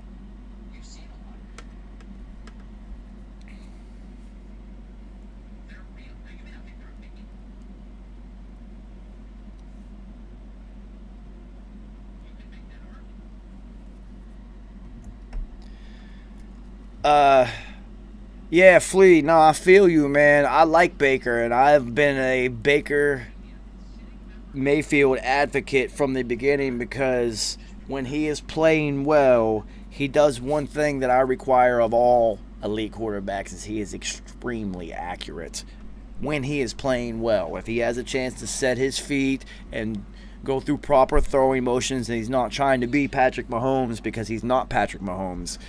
But when he can move and then set his feet once he's moved and throw where he's supposed to, he is extremely accurate. And he never really gets a chance to display that. And I want him to succeed, and it really bothers me. But, you know, it is what it is. All right, Carey is back in the mix. It was very fortuitous timing, and I should have warned you, but I'll be high. Both times we have been kicked out, I'm in the middle of rolling a blunt, and we're segueing into the next section we were about to talk about next week anyway. So, very fortuitous timing. I'm sure Nice is out there doing some rapper shit already. So, we'll see. So moving on to next week, and since it's just me and you, Rada, we can talk about your squad because they have the Thursday night game. Yeah, we're playing Phila. It's a winnable game. It is. You know what? It is a winnable game, but here is my. I rarely get to use this word, but I can sense your trepidation because it is a winnable game, but it's probably not going to be won. I am very trepidatious right now. I am. Yeah. Because all this shit we talked about wins is the same shit that gives me pause because he does have the ability to then bring you all the way back and then put him on the back and then do the thing. And even though our defense has been playing well, being that Danny Dum Dum cannot sustain drives and he cannot convert third downs outside of the fact that he's just going to give you the rock. But even when we are up, he can't convert third downs. We win that game in Dallas if he converts third down. We win. So it's because of that I can't even say the words, but I just think it won't go in our favor. Yeah, it's in Philly too. It's on a short week. Philly has a better coaching staff that's been together. Yep. It's all these are all the things that I wonder what the spread's going to be on that. Philly's going to get the points. Philly's going to. It'll probably be 3.5 or something stupid, maybe 6. Nothing crazy, but I would look for Philly to cover because they need to. You're looking at people who are now starting to play for their jobs at this point when you start to lose this many games. So individual players start to. Really, it's funny. It's funny how professional sports work, and you see people's motivations start to change, and they just start balling out and whatnot. Which is, I get it. I never went anything but 100 miles an hour. It's football. I don't know any other way, so I wouldn't. A contract year wouldn't motivate me to work out harder or whatnot. It'd just be like, all right, whatever. I just hope I play well this year. Yeah. So. Exactly. We got 2 dumpster fires and massive disappointments playing each other. So my question is, if Detroit and Atlanta, if Atlanta wins this game, which they very well might because their offense, it can put up points, and now you've got Dan Quinn out the building, so now we're seeing the real Atlanta start to emerge from 2020 and the Roni. Does Matt Patricia lose his job? Because he's next. He'll lose his job before Adam Gase because the Jets are that dumb. He very well might lose his job. And you lose against a 1-5 team, it might be. They've been on the fence with him for the last season and a half anyway. So they have been. He only started to garner goodwill with the team with the social issues that have come up that we've seen and during the summer, and they did some things in the community. So he got close with players then. So he's kind of bought himself some time with that. You know what I'm saying? On a personal level with these players. But competitors want to win. But the thing is that Matthew Stafford led teams always go through this, regardless of who the coach is. Even at Georgia. So you think, is it just the coaching staff? Matt Stafford has been the consistent in all of these years. He had Megatron. He's had ballers throughout. He had a Golden Taint, and when Golden Taint was actually balling. So it's whatever Matt Stafford shows up. It was actually good to see DeAndre Swift really start to get the rock, and I hopefully that continues moving forward instead of having 2,000-year-old AP being your lead rusher. Here's an interesting high thought that I just had. So Bill Belichick coaching disciples, all trash, every single one of them. Even McDaniels failed as a head coach, great coordinator. Brian Flores might be the exception to the rule, but also Billy O'Stooge was winning games and gutting out division titles with terrible quarterbacks and injuries, so people looked at him like he was the exception to the rule, but he proved to be just another one that failed as a head coach / GM. So we'll see. Brian Flores doesn't. Yeah, Brian Flores doesn't count. We have to wait and see what he does because they are playing great for him, and we'll reserve judgment on him. Yep. But it seems like his coaching tree fails. But what I'm more interested in is his former players who become coaches because they seem to do extremely well no matter where they go, which level, kicking, special teams, quarterback, coach, wide receiver, and coordinator levels. They all seem to be doing really, really well right now, especially Vrabel, who is killing it. It seems like you absorb more from Belichick as a player than you do as a disciple and coach from him, and that's interesting. I never thought about that until we just had this conversation. I will reserve judgment on Joe Judge also. Is that his name? Yep. Yeah, I'll reserve judgment on him because I've heard nothing but good things about him, and he was a special teams coach, which usually transfers into a good head coach because special teams coordinators and coaches have situational awareness, and that always counts when the clock is ticking. And you look at Andy Reid historically has always had terrible situational awareness. He just had Patrick Mahomes' ability to overcome that shit now. And special teams coordinators like Belichick was always in the special teams hardcore, always have situational awareness, which is key. And look at Vrabel. Look at that drive and the last 2.5 minutes, how he handled that game. The coaching staff won that game. The players just executed it. But the coaching staff literally pulled that one out, and that was incredible. That looked like New England. That looked like a hoodie drive. Like, whatever. I'm gonna skirt the rule books. I'm gonna do whatever I can to give us. I'll even give you points. I don't care. I'm going to put us in this one position because this is the only position where we can win. So I'm going to steer us into that position, even if that means Hoodie has taken safeties in order to get. I was literally just about to say. Even if it means taking a safety so that I can kick off and force you to drive the whole field against my defense instead of giving it to you with a half a field. Fuck it, I'd rather kick it off. And it worked. And that's it's incredible. And that's also non-analytical football. The hoodie coaches by feel. Oh, yeah. Because his dad was a military guy. You know what I'm saying? He's thinking strategy. He's not thinking fucking analytics. He's thinking, I know what this field is. I know how long it is. And I know what I can do to you.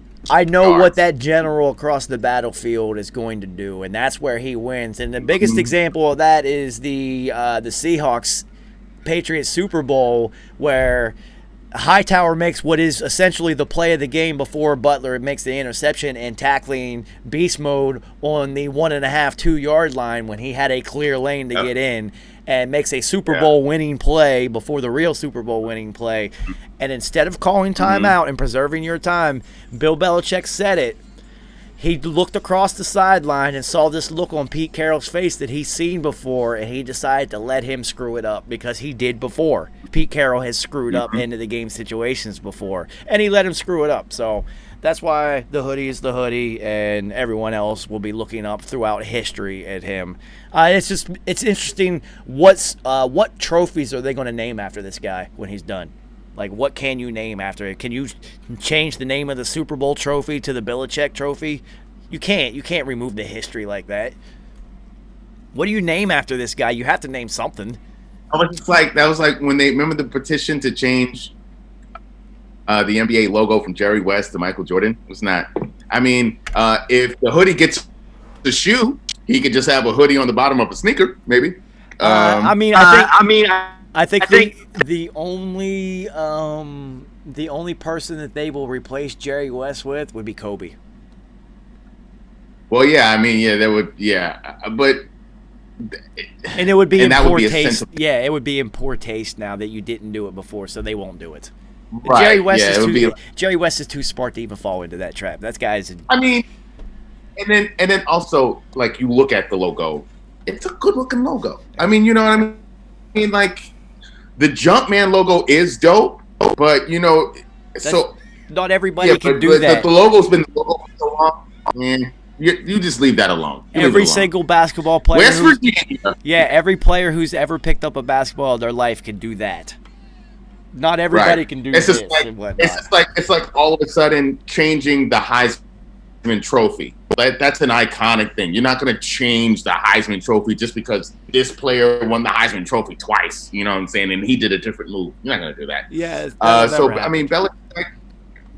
I mean, he could put out a line of cut off sleeveless hoodie. Who's the coach of the year? Who's that named after right now? What is that? That's not Bill Walsh, is it? Because I feel like Bill Walsh has an award named after him. If he doesn't, he should have. Look that up I think there is a Bill Walsh award. There should be a Bill Walsh award. If there's a Bill Walsh award, then there should then be. So maybe a conference championship because there's the Lamar Hunt thing. You know, he was the owner of the Chiefs or whatever. So I think that's for the AFC. You win the Lamar Hunt. It's Paul Brown. It's Paul Brown Award.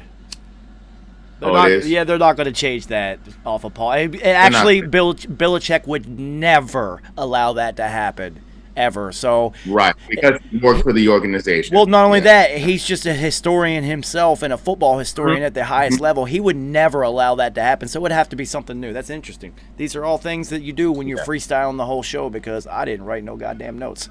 Interesting thoughts, though. I'm going to have to freestyle the second half of all of these shows. Big game. Big game, Pittsburgh, Tennessee, 2 unbeatens. This is only like the third or fourth time that 2 5-0 teams have met in the regular season because that's how difficult it is to even reach 5-0 people. This rarely happens. Right, and then there was a 6-0 when it was Green Bay versus I'm forgetting the other team right now. Well, what's funny because in the 2007 season, the Patriots went undefeated. It happened twice in that same season for them. At 5-0, they had to face somebody that was 5-0, and then at 7-0, they had to face the Colts, who were also 7-0. So it happened twice in one season for them. You remember, it was the G's and San Francisco. They were both either 9-0 and 10 or 10-0, and they faced each other late in the season. That shit and then never happens in the NFL. The G's caught that late loss, but then we ended up beating them in the playoffs. Yeah, well, welcome to Giants football, you sons of bitches. You guys always do that here. You can have the regular season, but we'll take that Super Bowl one, though. You know what? So I had a comparison but why I remember it before I forget, and I think you'll agree with this one. In your game coming up Thursday, Carson Wentz is Andrew Luck all over again, outside of the Stanford education. Right. I'm going to put the team on my back and somehow bring them back in the fourth quarter, and everyone's going to think, oh, my God, he is a top-tier quarterback. Well, what about the other 3 fucking quarters? Because that's all Andrew Luck did. And they would go, 8-8, 9-7, maybe 10-6, and sneak into the playoffs, and nothing ever fulfilled to his full potential, and then he was hurt. And that's Carson Wentz all over again because they're both the same size and they play the same way. Interesting. So anyway, go back to what you were talking about. So here's the thing. On the strengths of both teams, you have devastating losses. Taylor Lewan on the offensive side, Devin Bush on the defensive side. The most key injuries possible outside of your quarterback for either team. That tackle and then that middle linebacker is huge. Huge injuries. So now it's who can now next man up the best, right? Pittsburgh. So that's what we're looking at. Pittsburgh, because that guy who stepped in for them, that backup came in and balled out. And I expect him to also do the same because you all, like you said, that front four is dominant, and then you have those two DNs that everyone's going to have to focus on, and then you have a competent secondary with a ball hawk, I'm scoring touchdowns, free safety, and then a number one corner. We won't call him lockdown, but he's a number one corner. So that backup is not. That backup isn't going to have to do that much. If we know anything about Coach Omar Epps, we know. We know he is going to try to shut down what you do the best. Like when the Giants went up against him, they're like, oh, Saquon? No, there's going to be no Saquon. So they're going to put all of their efforts into stopping that monster in Derrick Henry. So it's going to be on Tannehill's shoulders to get the rock to A.J. Brown. Now Pittsburgh has shown that they will give up the ghost on some passing plays, and A.J. Brown is a monster. So and then we have to see what Jonnu Smith. But I think he's questionable. Just about to say, if Jonnu Smith is at full health, then I would look for him to put up a big game, because you have a backup middle linebacker who's going to be responsible not only for calling the plays on defense, which is going to be overwhelming a little bit, but also covering a stud tight end. And it would, and Vrabel would totally take advantage of that. He's a smart enough coach to take advantage of that. So whoever Tennessee's tight end is, I might pick them up in fantasy as my flex, because I do look for him to have a good number, or my tight end, because Hayden's going to be on Brown. And Brown's still going to have a big game because he can out physical him, guaranteed. Absolutely. We don't know if Corey Davis is playing or not, because he was out last week, so we have no idea. But Adam Humphries is back, so Tannehill's Wes Welker is back, and their fourth wide receiver, I can't remember his name, did step in and play well for Corey Davis. So this is going to be a big game. It's going to be really interesting. Big Ben. And will Tennessee be able to tackle Big Ben and stop the run, and it would also stop the pass? Tennessee has done decently against the run. Pass coverage, they've struggled. They've struggled this season. So here's an interesting thing about Pittsburgh, and here's two things. All right, so growing up outside of Pittsburgh, nothing but Pittsburgh fans around. Mike Tomlin is the best coach in the history of sports that his fan base hates. They fucking hate Mike Tomlin. They've been trying to get rid of him for like a decade, and I don't get it. If I was a football player, I would love to play for that guy. That shit would be awesome. Oh, absolutely. And that guy will go out on the field and trip a guy to stop them from scoring a touchdown. And then take full responsibility for it in the press conference afterwards. It was all me. I got you know why? Because all those fans really wanted Cal or power to win the Super Bowl. They're not fucking with Omar Epps like that. The fan base hates him, which is really interesting, because he's extremely successful, and he's a play. You could tell he's a player's coach, because I would love to play for that guy, because you love accountability, and you love, like, they're just a good organization from top to bottom. But here's the other interesting fact. Like, if you listen to his press conferences, he really does. He talks more than the hoodie, but his language is hoodie-esque. Oh, it's all awesome. The way. It's awesome, he's man. Like, we're not talking about. Yeah, we're not getting into we're not getting into that. They tried to talk about Myles Garrett. He was like, nah. No, so he's no longer Omar Epps. Mike Tomlin is the black hoodie. He's the black hoodie. Everybody's got a black hoodie in their closet. He's the black hoodie. So black hoodie. He is. He really is. Yeah, I love it. I mean, so you have to really think why they don't really like him like that. Because that dude, I remember when they were trash, and then all of a sudden they went on this run, and they needed, who did they need to win? Everybody to win and everybody to lose, and it all happened. They were looking for, or Cleveland or Baltimore, I think they needed to win. But that team should have not even, that Pittsburgh team was terrible, but he still had them in a position that their fate was left up to one thing, but they still could have made the playoffs. Well, and that's coaching. Last year is a perfect example of that. They almost made the playoffs with motherfucking Duck Hodges at quarterback, and you had another your starting quarterback got assaulted with his own helmet live on camera earlier in the season, and they still I almost think made the Mason playoffs. Rudolph still has a concussion from that. He's still concussed. 100%. And if he's not, he's still concussed. Oh, he should. He shouldn't. He can play that as a backup role for the rest of his career, man. Just I'm good. Yeah, He's got yeah. PTSD. He could sue the Steelers and the Browns, so they'll just keep him, give him a roster spot. It's perfect. Mason Yeah, Rudolph, he's good. you have won. You're about to have a 17-year backup career. Enjoy it, homie. Absolutely. Which is the best. Which is the best job in this country. Backup quarterback. It I've is always easily. said. So Always said. interesting game with two teams right on the cusp of a Y in the road with Carolina and New Orleans, because you're looking at teams that have shown signs of playing well, but are also on the cusp of having losing records that are going to be too much to crawl out of. I'm gonna have to give this one to New Orleans, and my X factor, who's not that much, he's an obvious X factor, Alvin Kamara. So it's just the way Sean Payton decides to use him that game, which I feel like he will. Yo, could you imagine? better. I just had a high thought. Could you imagine Tecmo Super Bowl with Alvin Kamara on it?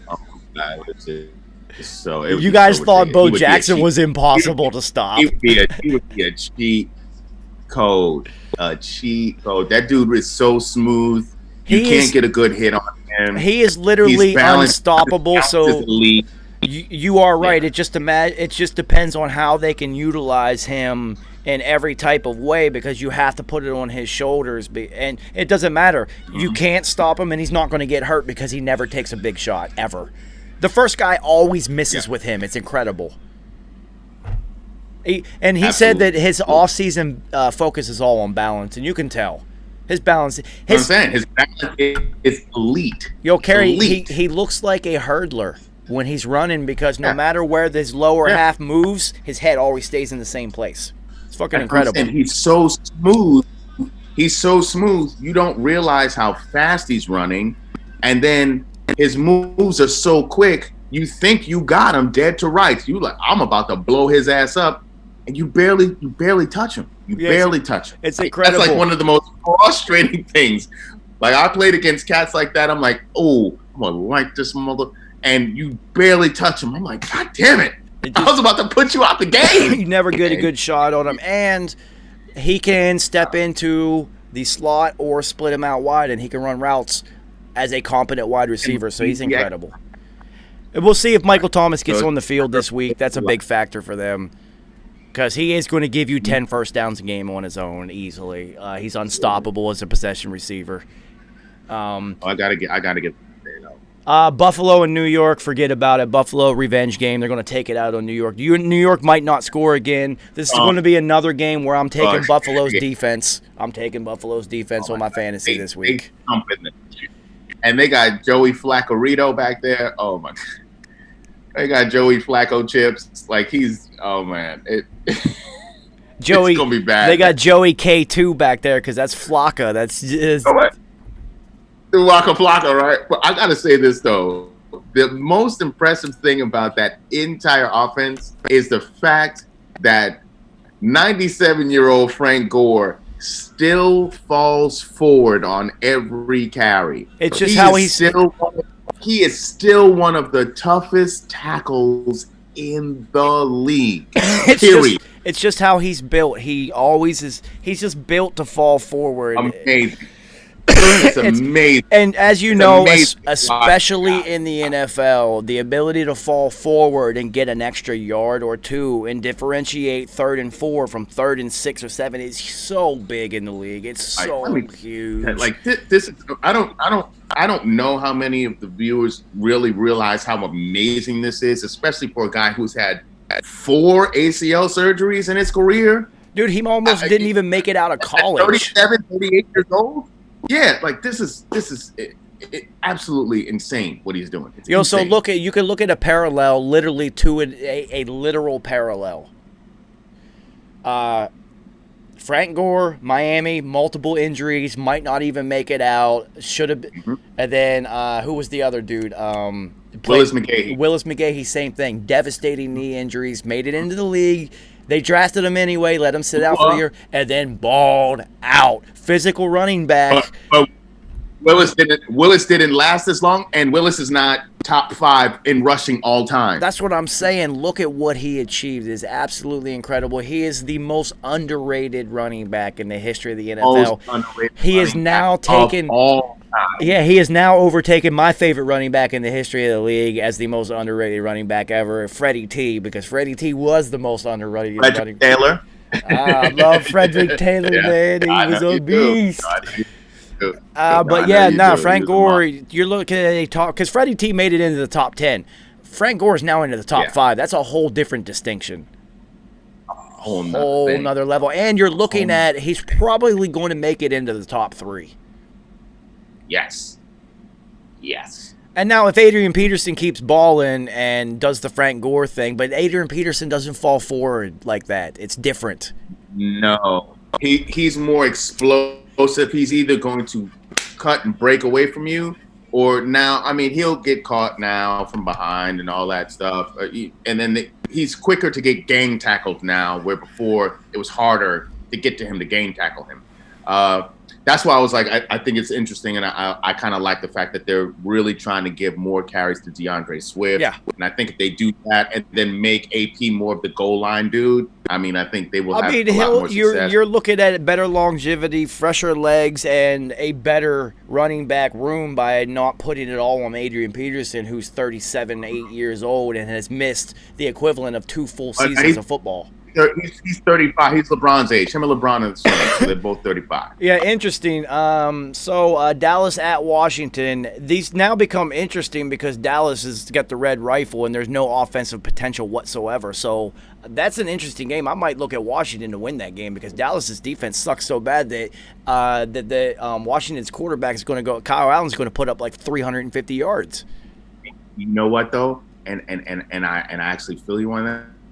And here's what we didn't talk about. I thought we might segue this into talking about Romeo Crennel's 2-point conversion decision, and to Ron Rivera's 2-point conversion decision. And I talked to a couple of people about it earlier in the week, and they were like, "Why the fuck did he do that?" And I said, you know what? I actually respect Riverboat Ron for doing this. First of all, you're on the road, and he's letting his team know. Look, just like when he went for it on 4th down earlier, and he was like, "Nah. We're going to get this, and we're going to score." His name and they did. His name is Riverboat His name Ron. is literally Riverboat Ron. But he also did that to say, I trust you guys, and I expect you guys to execute this to get the win. And if you don't think like that, then you can't play for me. And so that sort of thing changes the attitude in players like, you know what? I fucks with this guy, and I'm going to run through a brick wall for him. So I really like the move. Yeah, it didn't work out this week, but this is an investment in the future. And I know exactly where you're going with this. You saw Deshaun Watson's body language when they went for 2 and didn't get it. He was like, you saw it, so I get exactly where you're going with this. So, funny high note on this, because we're having a high note episode right now. There's only been one coach in the history of football at any level who has gone for it on 4th and whatever more audaciously than Riverboat Ron. And you only get a nickname when you do dumb shit and it pulls off. That's the Mad Hatter. The Mad Hatter used to go on 4th and whatever. We got this. Let's go. Mm-hmm. And it worked every fucking time. That's what I'm saying. So, and because he did it, the more times he did it, the players even believed it. Like, oh, we're going to get this. And listen, success as an athlete, outside of the preparation, the physical preparation you do, is the belief that you can do it. That's being an athlete. Yo, so the Mad Hatter. If you don't believe you can do it, you can be the most physical specimen of all time. But if you don't actually believe you can get it done, you're not going to get it done, son. But if you believe it, that's why Wayne Forbett had a career. He believed it. Yo, the Mad Hatter went forward on 4th that season, 4th and whatever. Like, trust me, LSU is my B squad. I watched every one of their games because they always played on Thursday nights back then. fourth and whatever so many fucking times that he made Jamarcus Russell a number 1 overall pick because everyone thought it was him. No, it's the team and the Mad Hatter and the belief. Leslie Miles, less is more. He would have made a great NFL coach. I don't know why he didn't ever transition into the league because he kind of fits. He actually would have. He actually would have made a great NFL. Yeah, that was weird for me. Why he did? He must like the college, like the whole recruiting thing and all that shit, and must hate the business or whatever. But I think he likes to develop young talent, like young men, shout out to the Mad Hatter. Yo, where's he coaching at now? It is Kansas. He's at Kansas in the Big 12. Yeah, we'll see how he does there. But shout out to him in the LSU days because that shit was exciting football. Yeah, we'll see. I've done very well picking against Dallas all season, so I probably am going to continue that trend. Green Bay at Houston. This is a very interesting game now because Green Bay is coming off an absolute thumping, and Houston is coming off a heartbreaking loss, and they played extremely well 2 weeks in a row. And Green Bay's defense and no one expected Houston to play that. Yeah, well, Green Bay's defense sucks, and you got Deshaun Watson on the other side. Interesting game. That's an interesting one. Tough one.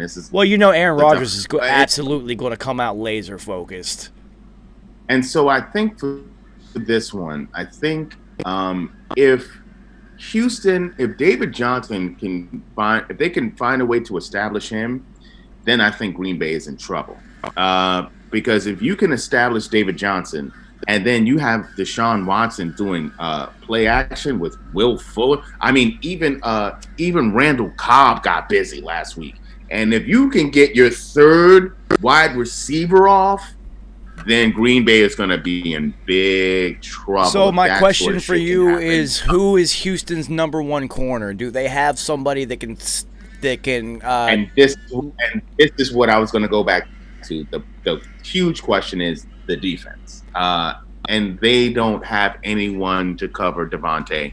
So that's the only issue because if Aaron Rodgers can run his offense through Devontae, it's very effective. And then what Devontae are we going to get? Because we clearly got a rusty Devontae against Tampa. Well, clearly. Yeah, a couple weeks. It's been proved. This is the craziest year. This is the rustiest year I've ever seen in football because of the no preseason and everything. If you miss any time or any meetings or whatever, it looks like preseason football for you all over timing again. Is thrown off. Like when you get to that level, timing is precise. You have to be Ginsu sharp. So are we going to get the Devontae Adams that we're used to getting? Here's the thing. Will Fuller, for the most part this year, has kind of remained a little healthy. Yeah. And then Darren Fells at tight end for Houston is now starting to emerge because Deshaun Watson has remained healthy. Yeah. And then David Johnson has been healthier than we thought that he would be. Yeah, but he's still not. Houston, he's still not what he was. He's not. No, see, here's the funny thing about David Johnson. David Johnson's not even what he was in week 1. Right. So that's what I'm saying. It's like they're deceptive, but also if Houston gets creative, and here's the thing, the David Johnson, Houston has just been a runner. He's been less of a receiver. So if they start to incorporate him in the pass game, which I think it's a huge mistake that they haven't yet, especially against this Packer D, then the Packers will have big problems. But all right, so the Packers, the Packers, the spread is going to be. The Packers have Jair Alexander, so you have somebody to battle with Will Fuller all day. Unless they won't, because Matt LaFleur isn't the hoodie. Because what the hoodie would do is take Jair Alexander and put him on Randall Cobb and eliminate him completely, and then put the second corner and the safety to double the one and eliminate him that way. And that's one thing that New England's defense always did that no other team ever utilized, and it blew my mind why you always just make the number 1 go to the number 1. Well, if he's not a true number 1 like Gilmore or somebody, then you put them on the number 2 where he can eat on him all day and then just double the number 1. and you just eliminate. So that'll be real interesting because Jair Alexander can play, but Will Fuller is fast as fuck and he's healthy. And Deshaun Watson will chuck it up, man. He doesn't give a fuck. He's Deshaun Watson, everybody. That boy. I mean, you have a guy like Ruggs, who, you know, we don't know what his career is going to be, but we know he runs a 4.2 whatever, and he's fast as fuck. Woo! Point blank, period. So that's all you need. Word. So we got Dangerous, Mr. Unlimited is what they've been calling him now. Seattle at Arizona. I mean, it's Seattle, dude. Like. Yeah, so this is the master versus the pupil. So you have Dangerous with the Kyle Murray experience. So it is very similar because Kyler Murray does win, man. He does play very good football. Yes, he does. Dude, he went that master versus pupil, and they're both quiet. If you look at Kyler Murray now, Kyler Murray is the carbon copy of who Russell was when he first got in the league. He didn't really talk. He didn't really do anything. He didn't kind of kept to himself. He good deep ball. Kyler Murray's doing the exact same thing, but he just balled. Yeah. All he did was ball, and that's why people fucked with him. Now Russell is opening up more. He's more of a vet now. He's won a Super Bowl. He's now opening up more now. At this point, he's been in the league now. What, 7-8 years now? 9. 9. Right, 9. So Kyler is looking directly across the sideline. He's seeing like, this is literally who I am. This is who I am. So I will say this, because the enigma with the Cardinals is their defense, and they lost Chandler Jones now for the year. They do have some ballers. They got some fast guys. They still got Pat Peterson, but offensively, Seattle, you know, I think they got enough. They got enough mooses on that offense to punish that defense. So here's as a former college corner, what I am most interested in, I know he's going to eat up on him, is DK Metcalf and Patrick Peterson going at it the entire game. If Stephon Gilmore couldn't stop a DK Metcalf, Patrick Peterson is not going to either. But it will be fun because Patrick Peterson is a future Hall of Famer at corner, and absolutely DK Metcalf is fucking DK Metcalf, who's a physical freak. So Buda Baker is a fucking stud at safety. Buda Baker is no fucking. I mean, joke. that's the beauty. That's the beauty of the NFL is now you're starting to, the face mask is coming off proverbially, and you're starting to, the league is becoming a little bit more individualized. It's just not nameless, faceless things, and you get to look at it. And I think the iteration of fantasy football and daily fantasy football helps in that, because you're just that is what helps tremendously for more people to know more players, and then actually have connect more so with the team. Yeah, connect with, you know, connecting more with teams. I mean, as a football fan, I want to watch Seattle play because watching Russell Wilson play right now is really fun. But individual matchup-wise, Peterson and Metcalf is going to be awesome. I won't actually be watching the ball. I will be watching that matchup to see what happens because I'm a real football nerd. I don't need to watch the ball. That's interesting. I mean, I actually think it's a high-scoring affair because Seattle's defense is beat the fuck They're up. the second or third worst defense in the league. They're giving up, I think it's 568 yards a game or something retarded like that. So, I mean, if Earl Thomas just didn't hate the fuck out of the entire Seattle franchise, I would have brought that guy back immediately. Yeah, no, that would be incredible because isn't Jamal Adams out there, even though he's not healthy? So if you have Jamal Adams and Earl Thomas, you literally have the best safety tandem in football. I mean, it would since like the Pittsburgh days, way back when they had like fucking Rod Woodson moved from corner to safety, and it was just like, well, down there. When he moved, when he made that amazing move. I think he was one of the first to do it, and then he showed other corners like, oh shit, I can. Charles Woodson did it, then everybody started doing like, well, okay, I may not be fast enough to be corner now, but I can be safety. Speaking of Patrick Peterson. Hey, Patrick Peterson, if you watch this show, which you won't, that looks like a fantastic move for you. That's perfect. He would be a dope safety. Are you kidding me? He would be a dope safety. Yeah, that would be a really good Hell move yeah. to extend your career.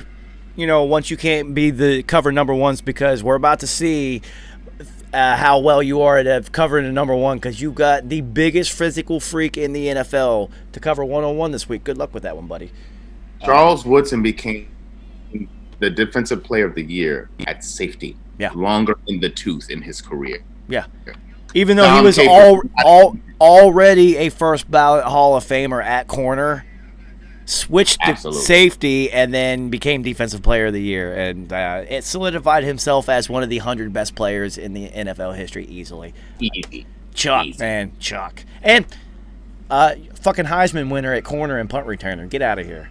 What a That doesn't happen in college. Right. and Super Bowl champion. So what a career that you have had, Charles Woodson. Less career. I'm not even mad that you wear ascots whenever you do analyst jobs on TV, because your career has been crazy. Yeah, those ascots got to go, man. That shit is terrible. It never looks good. It's horrible. Well, listen, you can't have it all. You can't also be a fashion icon. Yeah, I mean, So, that's, I guess, his one downfall. That's his Achilles heel. You got to show some vulnerability.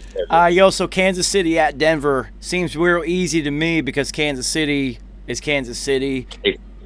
Like Kansas City. Yeah, Yeah, and like, it's let's at not Denver, even- so you're looking at Tyreek with the ability to run 90-yard routes in that environment. Like, Patrick Mahomes can literally throw it the length of the field. It was cute that Denver beat a New England team that just got their quarterback back and Missed didn't have 2 any weeks of practice time meetings all and that. camps and all that. And Right. if there's any But- team... See, you know what? And I will tell you, as a New England fan, what everyone is instantly going to think, and I'm an idiot for picking against the wrong way in this one, is it's New England. So if any team can handle missing practice, it's going to be New England. And I tell you, it's the exact opposite. New England, more than any other team, needs that practice and repetition, because they are always making up for a lack of talent with their preparation. And you take away preparation and you're going to beat them. That was my fault. I should have known that. Absolutely.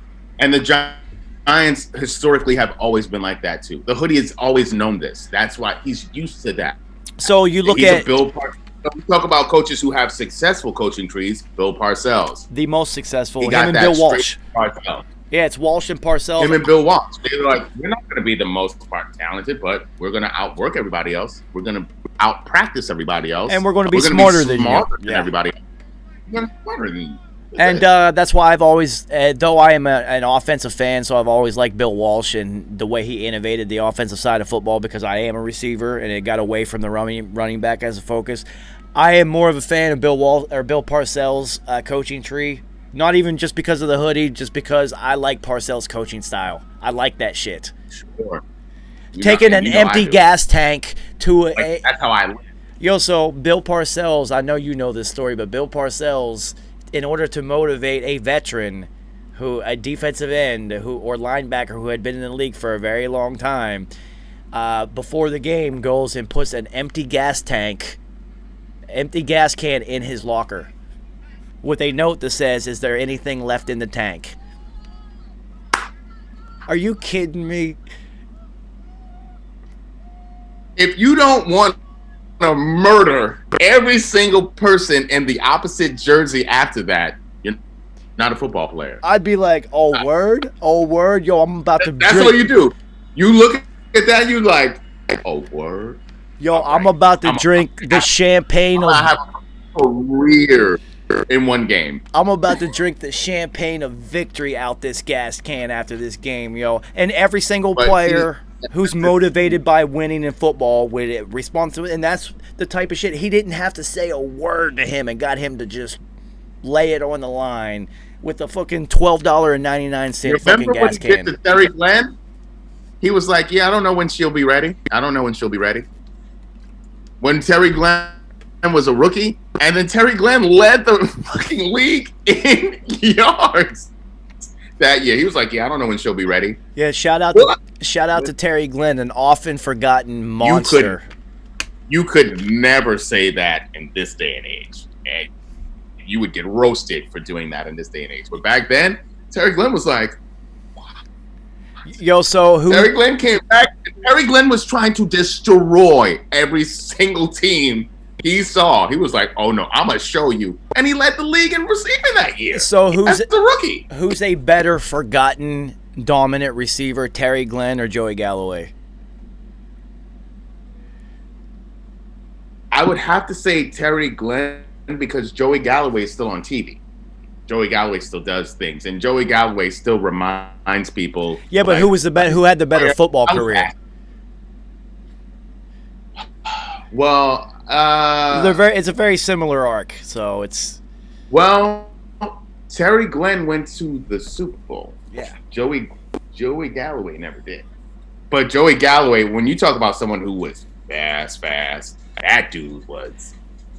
I'll tell you one thing that Joey Galloway did that Terry Glenn didn't. Joey Galloway in that year that he was holding out, and I know you may remember, just because of your football acumen, is he did a Sports Center interview from fucking Wheeling, West Virginia, because it's right across the river from Bel Air where he grew up, right? So one thing that Joey Galloway did in his offseason where he was holding out that Terry Glenn never did is dunk all over me in a charity basketball tournament, because Joey Galloway was dunking all over the place, and I caught one because they were like, yo, you're really fast, you need to guard him. I'm like, yeah, this is going to be great. Yeah, so Joey Galloway dunked all over me. Whatever, it happens. I don't give a fuck. It's a funny story. Listen, now you got a story to tell. Yeah, I mean, it wasn't that bad. I saw it coming, so there was no nuts in the face action. Also, Joey Galloway has Olympic speed. Yeah. This guy was a world-class athlete. So, and I will zero shit. Yeah, I will tell you from firsthand experience. Had super bunnies back then. Wow. Yeah. No, I mean, yeah, that no, he was a monster.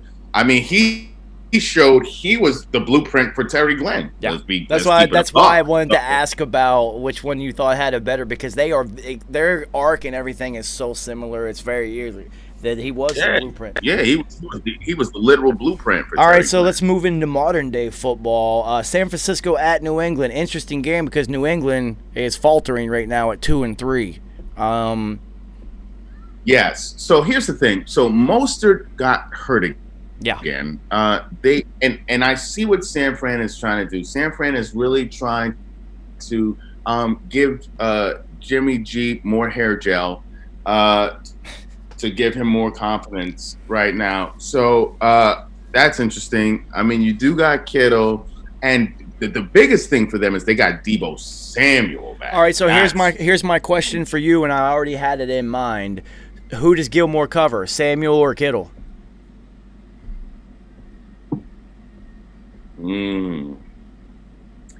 They move Samuel around so much. Samuel is their literal X factor on San Fran. So they use him in so many different ways. They can put him at running back, and I think they actually will put him at running back some plays, especially considering that Mostert's out. And then so you'll only have McKinnon, and maybe you'll use fucking Justin Smith, whatever his stupid ass name is, the third, who cares, fourth running back. And no one cares. So I think it'll be tougher for them, but I can see Stephon Gilmore going on Kittle, but Here, okay, so as a New England fan, here's what they're going to do, because this is what they did in the last Super Bowl that they played in.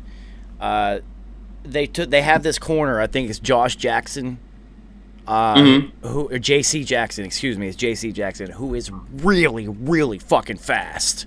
So they take him and put him on whoever has the elite speed. Now, they didn't do that with Seattle the whole game because it's DK Metcalf, and you have to put Gilmore on him because you have Tyler Lockett, so you can put this guy.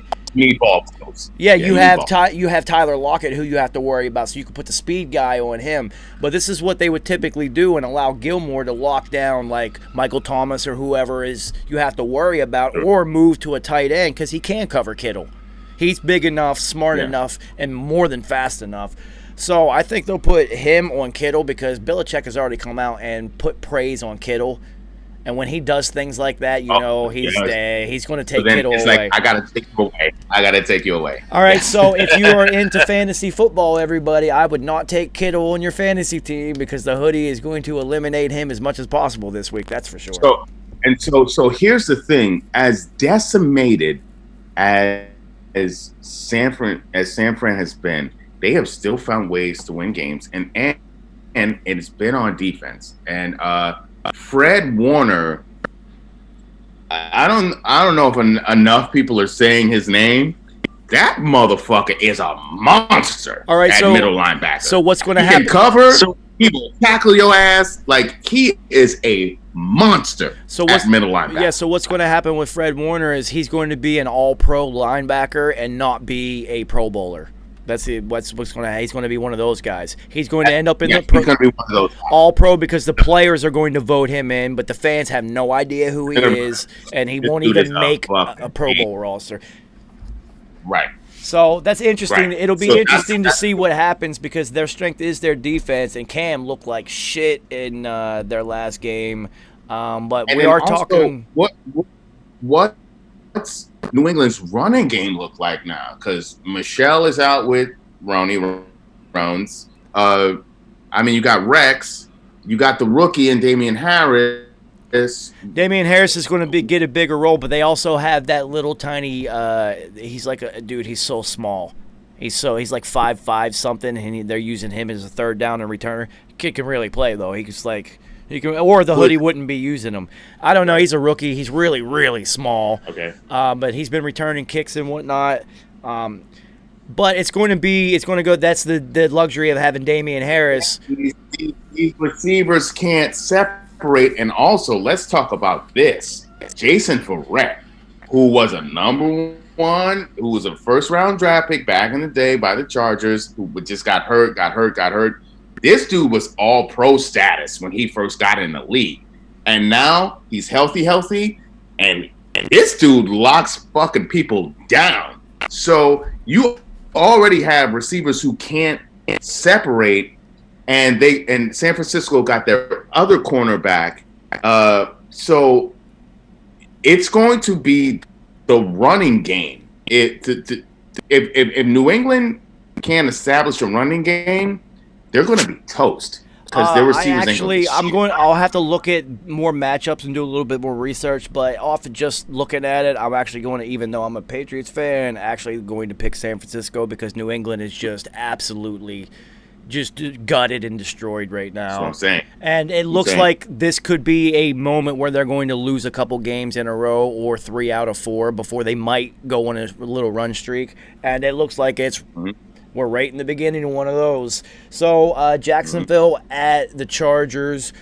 Jacksonville's defense is absolutely atrocious. So look for Herbert to have a big day on the boards and possibly get his first W. It's amazing. Everybody's putting so much praise on this guy. He hasn't won a game yet. Incredible. Hasn't won a game yet. Incredible. But if you look at every post game, every other opposing quarterback always gives him props. Yeah, exactly. Like, okay, Tom Brady even went.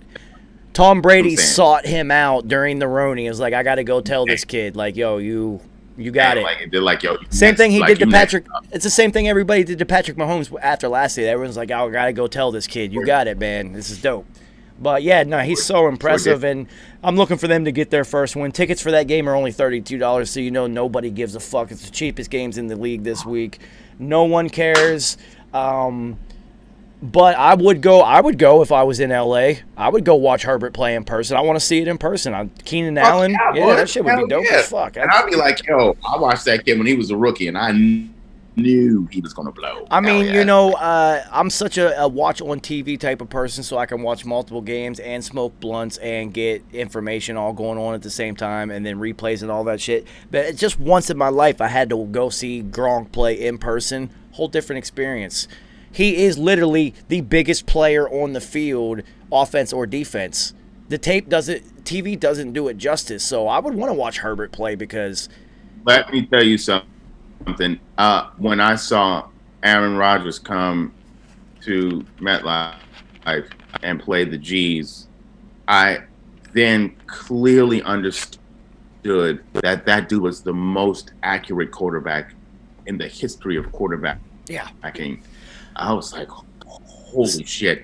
He threw a pass, and I've talked about this one particular pass that he threw to Jermichael Finley. The Giants were up. I already know. I know exactly which one you're talking about. But it was 50 seconds left. I looked at my boy, and we both said, oh, shit, there's too much time on the clock.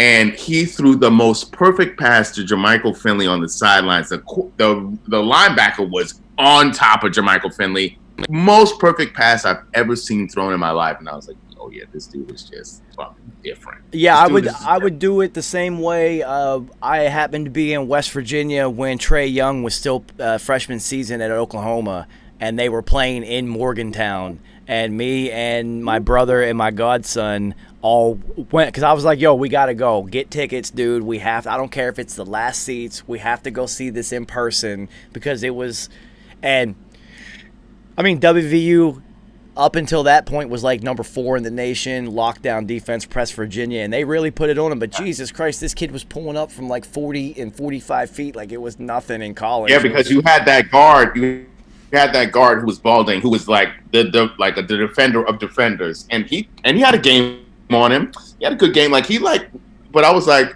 when you get to the next level, you're going to be a bench player. That kid's going to be a star. Yeah, this is a college game. Yeah, no, that kid. And that's exactly what happened. Yeah, I can't remember his name, but he literally He was literally. And exactly. You don't even have to say shit else after that. Well, you can't remember his name. I'm high too. You don't have to say shit after that. I will give him his props though. He was like 3-time Big 12 Defensive Player of the Year, and absolutely his senior year, National Defensive Player of the Year as a fucking point guard. Incredible. Absolutely. Incredible. Props for that. I said, when you get to the league, we're going to know Trey Young. We're not going to know who you are. Exactly, and Trey Young's still pulling up for 45, and you're right. He might be sitting on the bench. I don't know anymore, but boy, did he have one hell of a college career. He is. He's gotten into a couple of games. I think his name starts with a D. You know what I mean? Like, that's the thing. Like, you don't remember him because Trey Young is an all-star superstar. Well, it's funny that you chose to, your first descriptive terminology for him was the dude that was balding and not the Defensive Player of the Year, 3-time Player of the Year, all that shit, All-American, all that stuff. And here's the sad part. I instantly knew who you were talking about. So you're correct. Shout out to Trey Young. Keep bombing away. So game of the week, Sunday Night Football. You got to love the flex scheduling and whatnot, and then moving games to importance. It's been weird, but it's also been kind of weirdly amazing. Well, I love that they are. Yeah, but I like that that they aren't afraid because they have to have viewership numbers up, and they will move big games into primetime slots right on the fly. Like, nope, that one's moving. So Sunday Night Football, Tampa Bay at Vegas, going to be an offensive shootout. It's going to be an interesting game because Vegas beat Kansas City, so they're like the Giants, you know, on their Super Bowl runs, where it's just like you weren't supposed to beat them, but now we know you have the ability to beat elite teams. This is interesting. Now watch you go lose against lesser teams. Interesting. This is Tampa Bay. Tampa Bay's gonna win it. I mean, especially it's all, you know what, with me. It's not even that defense is absolutely elite, and with Tampa Bay's offense, it all is literally on Gronk's health because OJ Howard being out for the year and Gronk having to be a bigger piece of the puzzle before they necessarily wanted to bring him in and make him that big of a factor is going to be odd, and the fact that they don't have a running back that can catch a pass out of the backfield. But Bray is also a really good tight end. And he's the third tight end. Receiving. He can't block. He can't block like Gronk. We'll just let Gronk block, and then he can. As long as Godwin's healthy, you saw the difference with having Godwin on the field. Allows Mike Evans to eat up the number one coverage and focus, and Godwin just eats. Because Tom Brady still at 43 years old is throwing more accurately than he has. He's throwing BBs. Well, that goes to show you that he didn't lose his accuracy. A lot of his passes were intentionally thrown to where it's only my guy who can't get open or nobody. So you're looking at a lowered completion percentage and a lot of balls hitting the ground in New England. And this is what really shines a light on how these New England receivers can't fucking get open. When you have the GOAT who can't even get you the rock, and he puts it in the absolute best position for you to catch it, and you still can't get it so done. then you look at Green Bay's receivers whenever they play an elite team, like an elite defense like Tampa Bay, they couldn't get open, and you have the most pinpoint passer in the history of the game, and he can't even get it to you because there's no time and you're not getting open. And he does a lot. And I didn't learn about this aspect of elite quarterback play where they'll actually throw it into the ground even though there's like one-on-one coverage, and it's more of a I'll give my guy a 2% chance and then a 98% chance that nobody's getting it. I didn't know that they were doing that. Aaron Rodgers does it a lot, so you look at even though his completion percentage is through the roof, he has a lot of throws where if you remember the one play where he threw the back shoulder pass to Devontae Adams on the sideline, he underthrew him, and Devontae, being that he's rusty, like he just didn't get his feet down. Aaron was like, what the fuck? He looked at him like, why the fuck didn't you make that play? Like, we do this. Yeah. He looked at him like, we do this, and you didn't make this play for me, bro. Like, that, come on now. And that just shows you how rusty Devontae is at this point in time. 100%. So you got to look at the this is now a new thought for elite level quarterbacks for me, is if you don't throw the ball out of bounds when you need to bail, you throw it as an incomplete pass to a receiver that had never had a chance, because you avoid the intentional grounding, and you also avoid the need for you to throw it past the line of scrimmage or get out. You can just, within the time that you have in the pocket, still safely get rid of it and not possibly get hurt, run out. And so, this is the cool thing about having Aaron Rodgers talk on Pat McAfee's show every Tuesday, is he really just talks about it. Even the loss that the ass beating that they took to Tampa Bay, he was fully candid about it, and I love that shit. So, Monday Night Football, interesting game. Because I just cannot pick the Bears to win, and they're playing the Rams, who are a good football team, and it's in Los Angeles, so it's going to make me pick the Rams. But my instinct is just like, listen, man, Chicago's for real. And they're just that. This is the team this year in the NFL that's going to possibly somehow win a division and make Green Bay be a wild card team, right? Mm-hmm.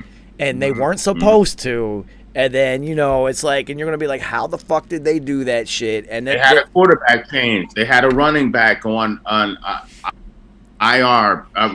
Lost for the season. They just, that's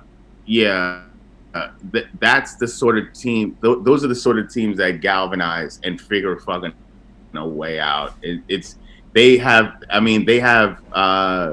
07 11 Giants written all over them. That's what I'm saying. It's really remarkable. And then they've got Big Dick Nick Foles, who only cares to play when it counts. That's what everyone calls. It's funny. Every sports show calls him that. It's hilarious. It's funny. It's hilarious. So that's a real interesting game. Yeah. The only other, you know what? Like this, Darrell Henderson Jr. Right? This cat, it runs hard. Yeah, I picked him up on my fantasy team. They got the Cam Akers, but like Cam Akers, when he got hurt, they were like, "Oh, okay, well, we got this third string guy." The only other thing I wanted to talk about. Hold that. Talk to him for a second. Hold that. Yeah, I'm gonna be done in a second anyway. This is a half hour longer than it's supposed to be. Interesting. Man, it's hot as shit in here now. At least here it is.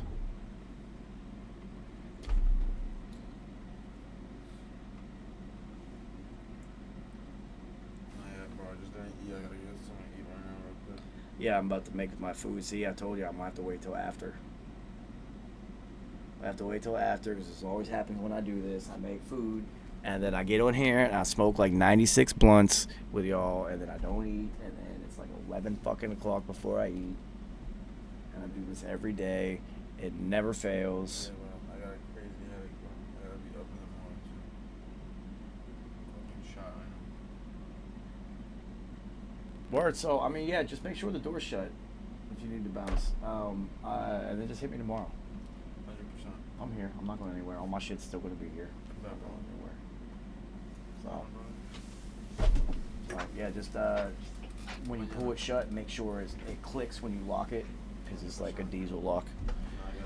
So, Carrie, one thing that we didn't gloss over and that I wanted to talk about, because they have a bye week and it didn't pop up and I didn't make notes, is Miami's decision. So what do you think about this decision? Because you're looking at a 2-game win streak. The team clearly loves Fitzmagic, like clearly loves him. And then, Brian Flores, like the players respect him. They all play for him. You can clearly see it. And what do you think about them just being like, no, this is what we plan to do. We're switching no matter what. This is weird. Especially now when they're in a division where they actually have a shot to make the playoffs. So this is how I'll parallel this. When Kurt Warner played for the G's, we had a young rookie, Eli Manning. And yeah, Kurt Warner and Amani Toomer had a great rapport. They were coming together.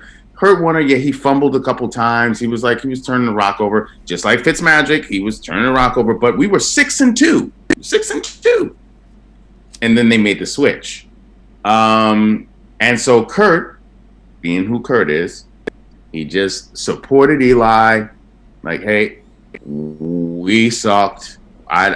We sucked. Hardcore sucked. Yeah, they did. After that switch. It was ugly.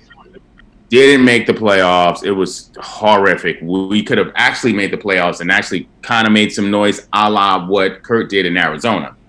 I'll just leave that. It worked out well for both of them, so yeah. Right. So this is what Miami wants to see what Tua can do. And people are clamoring. And this is like back then when that happened with Eli and Kurt, they were just starting to kind of get rookie quarterbacks in faster. It was just kind of starting to happen. It wasn't happening at the rate it happens now. You draft a rookie quarterback, you need to see him immediately. It wasn't happening as much back then. If you recall, Aaron Rodgers sat. He sat. You know what I mean? 4 years. Yeah, exactly. So, and that's the way it was still kind of done back then, except with a few exceptions. You started seeing younger quarterbacks getting in more, especially for teams that were just in the shithole. So now they got to in a little bit. They were destroying the fucking Jets. I mean, so they were like, okay, we could actually give Tua some time. And then what happened? You see the highlights, and what do you see?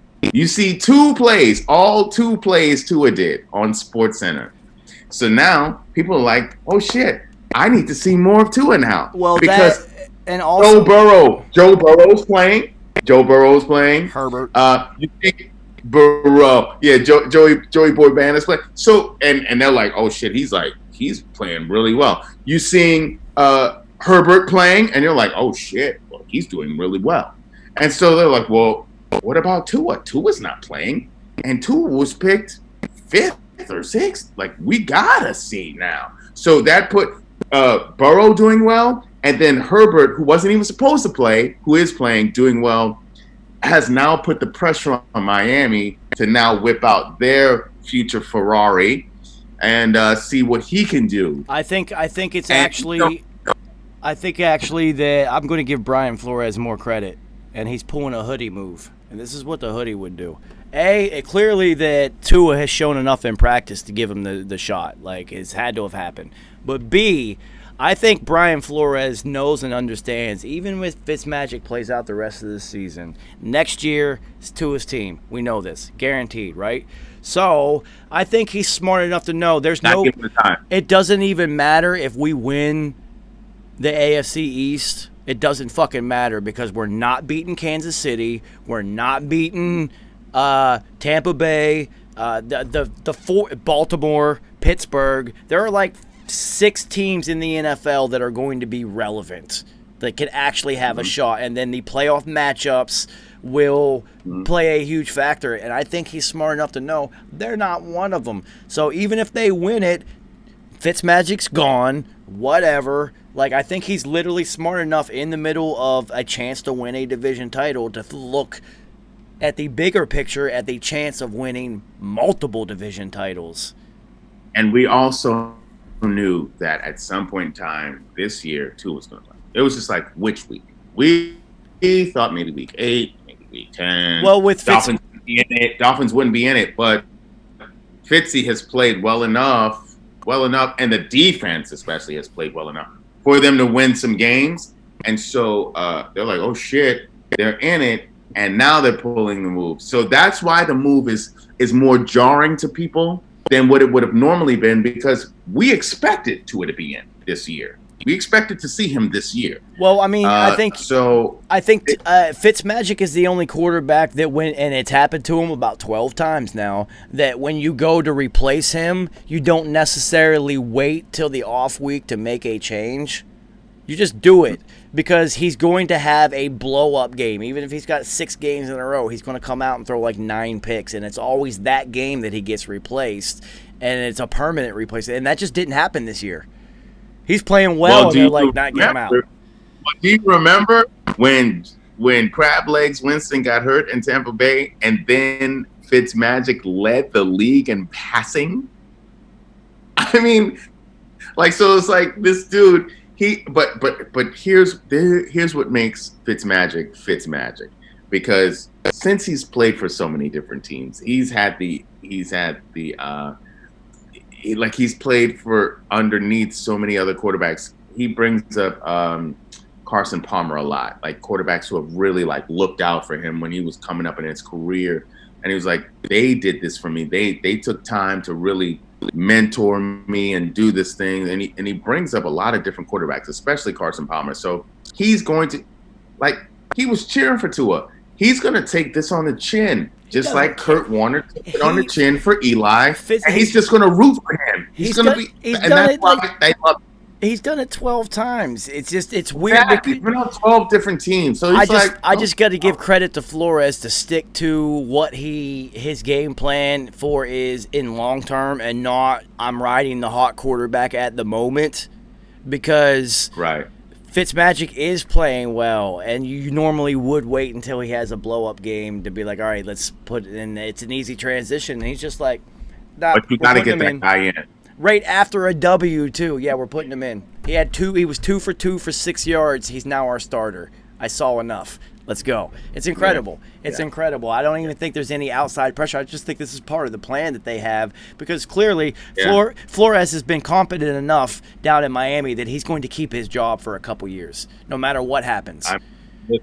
Listen. When that dude did that presser and he was like, tanking, fuck you mean? Like, his Brooklyn, his entire Brooklyn came out. It was like, tanking? You don't tank over here. Like, what you talking about tanking? We don't tank. Like, I didn't come here to tank. And I was like, oh, shit. And then they were in every game. And they lost. Think about it. They lost. Minka Fitzpatrick. He was like, I can't. I went to Alabama. I'm not used to all that. He wasn't about like this trying to rebuild shit. He was like, my agent, hey, get me out of here. He lost players, and they were still balling hard as fuck and won games that no one thought they would win. And I was like, oh, this coach here, I see him. And so that Brooklyn, like that being from Brooklyn, I was like, I bet on Brian Flores a lot, because I understand how people follow him and how they elevate their game to places where they didn't even think they could go. I mean, nobody talked about Devontae Parker being a really good receiver until Brian Flores really got there, and it was like, and also he was dealing with injury issues. But Devontae Parker's now, they're like, oh yeah, in his 5th year, Devontae Parker's now balling. In his 4th year, 5th year. I think it's funny, because the absolute perfect quarterback for Brian Flores would have been Tom Brady. because it's interesting because that type of coach, you can get an elite level quarterback, but he has to demand coaching like Tom Brady does. That's why he worked with Belichick. And Brian Flores, it's going to be difficult for him in the future if they get a superstar like Tua. I'm more interested to see how Tua fits in being coached like that because he's always been praised upon him. But I think the injury and whatnot will help. I think he's been humbled and whatnot. Yeah, Tua, but then Tua, we have to also understand this. Tua, he's from the Hawaiian lineage, and they're very religious, and they're very like close, tight knit family, and he has a big family, and it was like discipline. Tua's used to that. You're right. That's why he could play for a coach like Nick Saban. So playing for a coach like Brian Flores is going to be like, he understands the language. He understands. No, this is good. This is going to be an interesting marriage. This is going to be good. This is going to be good. Yeah, because not every quarterback is going to would be able to succeed under Brian Flores. You have to be able. You have to be. He's a different superstar quarterback. Yeah. You know what I mean? He understands that coaching is important, and he understands discipline. So yeah, I don't think that's going to be a problem at all. Well, you're not. Aaron Rodgers is not playing for Brian Flores. Aaron Rodgers is going to look at him and be like, "Hell no, that's a different situation." Yeah, listen here, cuz. No. Yo, my head coach is younger than me. Oh, all right, that's cool. So Aaron Rodgers he's the Allen Iverson of football, easily, 100%. Just no. Aaron Rodgers is the Cartman of football. I do what I want. And that's why nobody stuck up for him when Sue punked his ass twice. Yo, that second because they were like, even though they're like, I'll be friends with you, but everyone's like, well, kind of deserved it, whatever. Yo, I've only seen that type of play where somebody just pushes someone and they go flying in the NFL, well, in football, in like high school. When you got somebody who's that doesn't happen in the NFL. What's going on in the NFL this year? Because Derrick Henry picked a man up and threw him 7 feet with one hand. And Ndamukong Suh just pushed Aaron Rodgers, a first ballot Hall of Famer, down like he was an infant. And he pressed him. He pressed him like he was back at the NFL Combine doing 50 reps of 225. It was like rep 1. I mean, it was stupid. And Aaron hit the ground so fast and so hard. I was like, oh my God, someone go get him. Get him. He hit the ground so hard, I thought they were going to throw a flag on Sue because it's Sue. I did too. And because it looks so violent. I was like, oh my God. I'm like, but they can't. Rule-wise, they can't. He didn't do it. He just pushed them. And that's true. But still at the same time, what they've been throwing flags at, I was super surprised that they didn't throw a flag. They were like, you know how you throw a flag? It was like oh shit. The movie with Will Ferrell when they're playing basketball, and it was like back in the day, and they did the alley-oop dunk for the first time, and the ref, he blew the whistle, and he was like, nah, that's illegal. And they were like, why is that illegal? He was like, I don't know. I've never seen it before, so I think that it doesn't count. Yeah, it's like you don't like that. Yeah, that was the same thing. It was just like I literally was. My mouth literally went open. I was like, I've never seen that in the NFL. Jesus Lord, that was so violent and like so uncalled for, and no one helped him. It was just like, damn, son. Nobody helped him either time. Very telling on a football team. Yeah. Because football is the ultimate team sport, and that is your quarterback. Nobody helps you. And that is Aaron Rodgers. Nobody helps him up. That's no bueno, my dude. That's a big deal. But yeah, that's the it's funny that we are continuing to see just physical things that we have yet to see in football happen this year during the Rona, because I've never seen someone get pushed like that. It looked like whenever you see those videos. Twice. It looks like whenever you see those videos on World Star where somebody's uncle is playing basketball against the kids on their rim and they just dunk all over him and shit. That's what it looked like. It was crazy. And you got to remember, prior to that, Aaron Rodgers had scored a touchdown and I don't know what that he did was. that. You know what it was? It was from the Key and Peele sketch with the 3 pumps. So he just do the pump. He was holding it so that he didn't get a flag. Even though that should have been a touchdown. They didn't count that as a touchdown. Nobody touched him and his knee hit, but it doesn't matter because he scored a touchdown. And why they didn't count it as a touchdown is weird, but whatever. Yeah. But Yeah, he no, did the that Key was and Peele, right? that was real interesting to see someone get thrown like that. I'm all about it. The refs continue to call the game in a way that I want the NFL to be called. They're allowing people to be physical and fast, and they're calling the instigators and not the retaliators consistently, which I think is fucking awesome. I appreciate that. Dude, it's a lot. every week there's somebody That's the way it that should be. gets pushed or gets instigated and turns around and fucking clocks somebody or rips their helmet off, and then the guy who started it gets the flag, and I'm like, perfect. This is awesome. Love it. I love it. Thank you. Yeah, It's like, thank you. So, it'll be another interesting week this week. The game of the week has to be Tampa Bay at Vegas because all the other... Well, actually, Pittsburgh at Tennessee is definitely the game of the week because it's 2 undefeated. It never happens. That's must-see TV. We shall see. So, strength on strength. while I have you on here, I think what I'm going to do, and I was talking to Colton, and now my brother is also on, is I'm going to create, I'm thinking about it, a league just for us on FanDuel each week, and it'll be like, $10 a week or whatever. Okay. And then, probably, and then I can set it up, winner take all, second place gets their money back, everyone else, fuck you. Just so it'll be fun because I'm all about the FanDuel shit because I keep winning money. It's too easy. This shit's easy. It's easy. I love it. Let me know. All right, word. I'll definitely keep you in the loop, homie. I appreciate your time. I'm going to go hang out with the Wolf and do some other dope shit and not talk about football right now. I will see you. Give him a shout out for me. I seen him in the background. I couldn't see him at first, but I was like, oh, I know, dude. So just you give him a shout actually out do. for me. Yeah, he just randomly popped by today, and I told him I had a show from 8 to 10. I was like, you can hang out in the background and smoke if you want, but I'm going to do my thing. Yeah, give him a shout out for me. Give him a shout out. Also on the second half of that, you should come through this week. Maybe even if it's Sunday for football or whatever, come through because there's not going to be too many more smoky Sundays because it's going to get too cold for me to be smoking shit outside. And I've got a lot of things that you might be interested in. So hit me up. We'll link up. Everybody shout out for coming through. RIPP 333. I ain't playing no theme music. We out of here. My homie. Out. Yes, sir. So, I'll see everybody maybe later this week. I don't know. I doubt it. If not, I'll see y'all Saturday.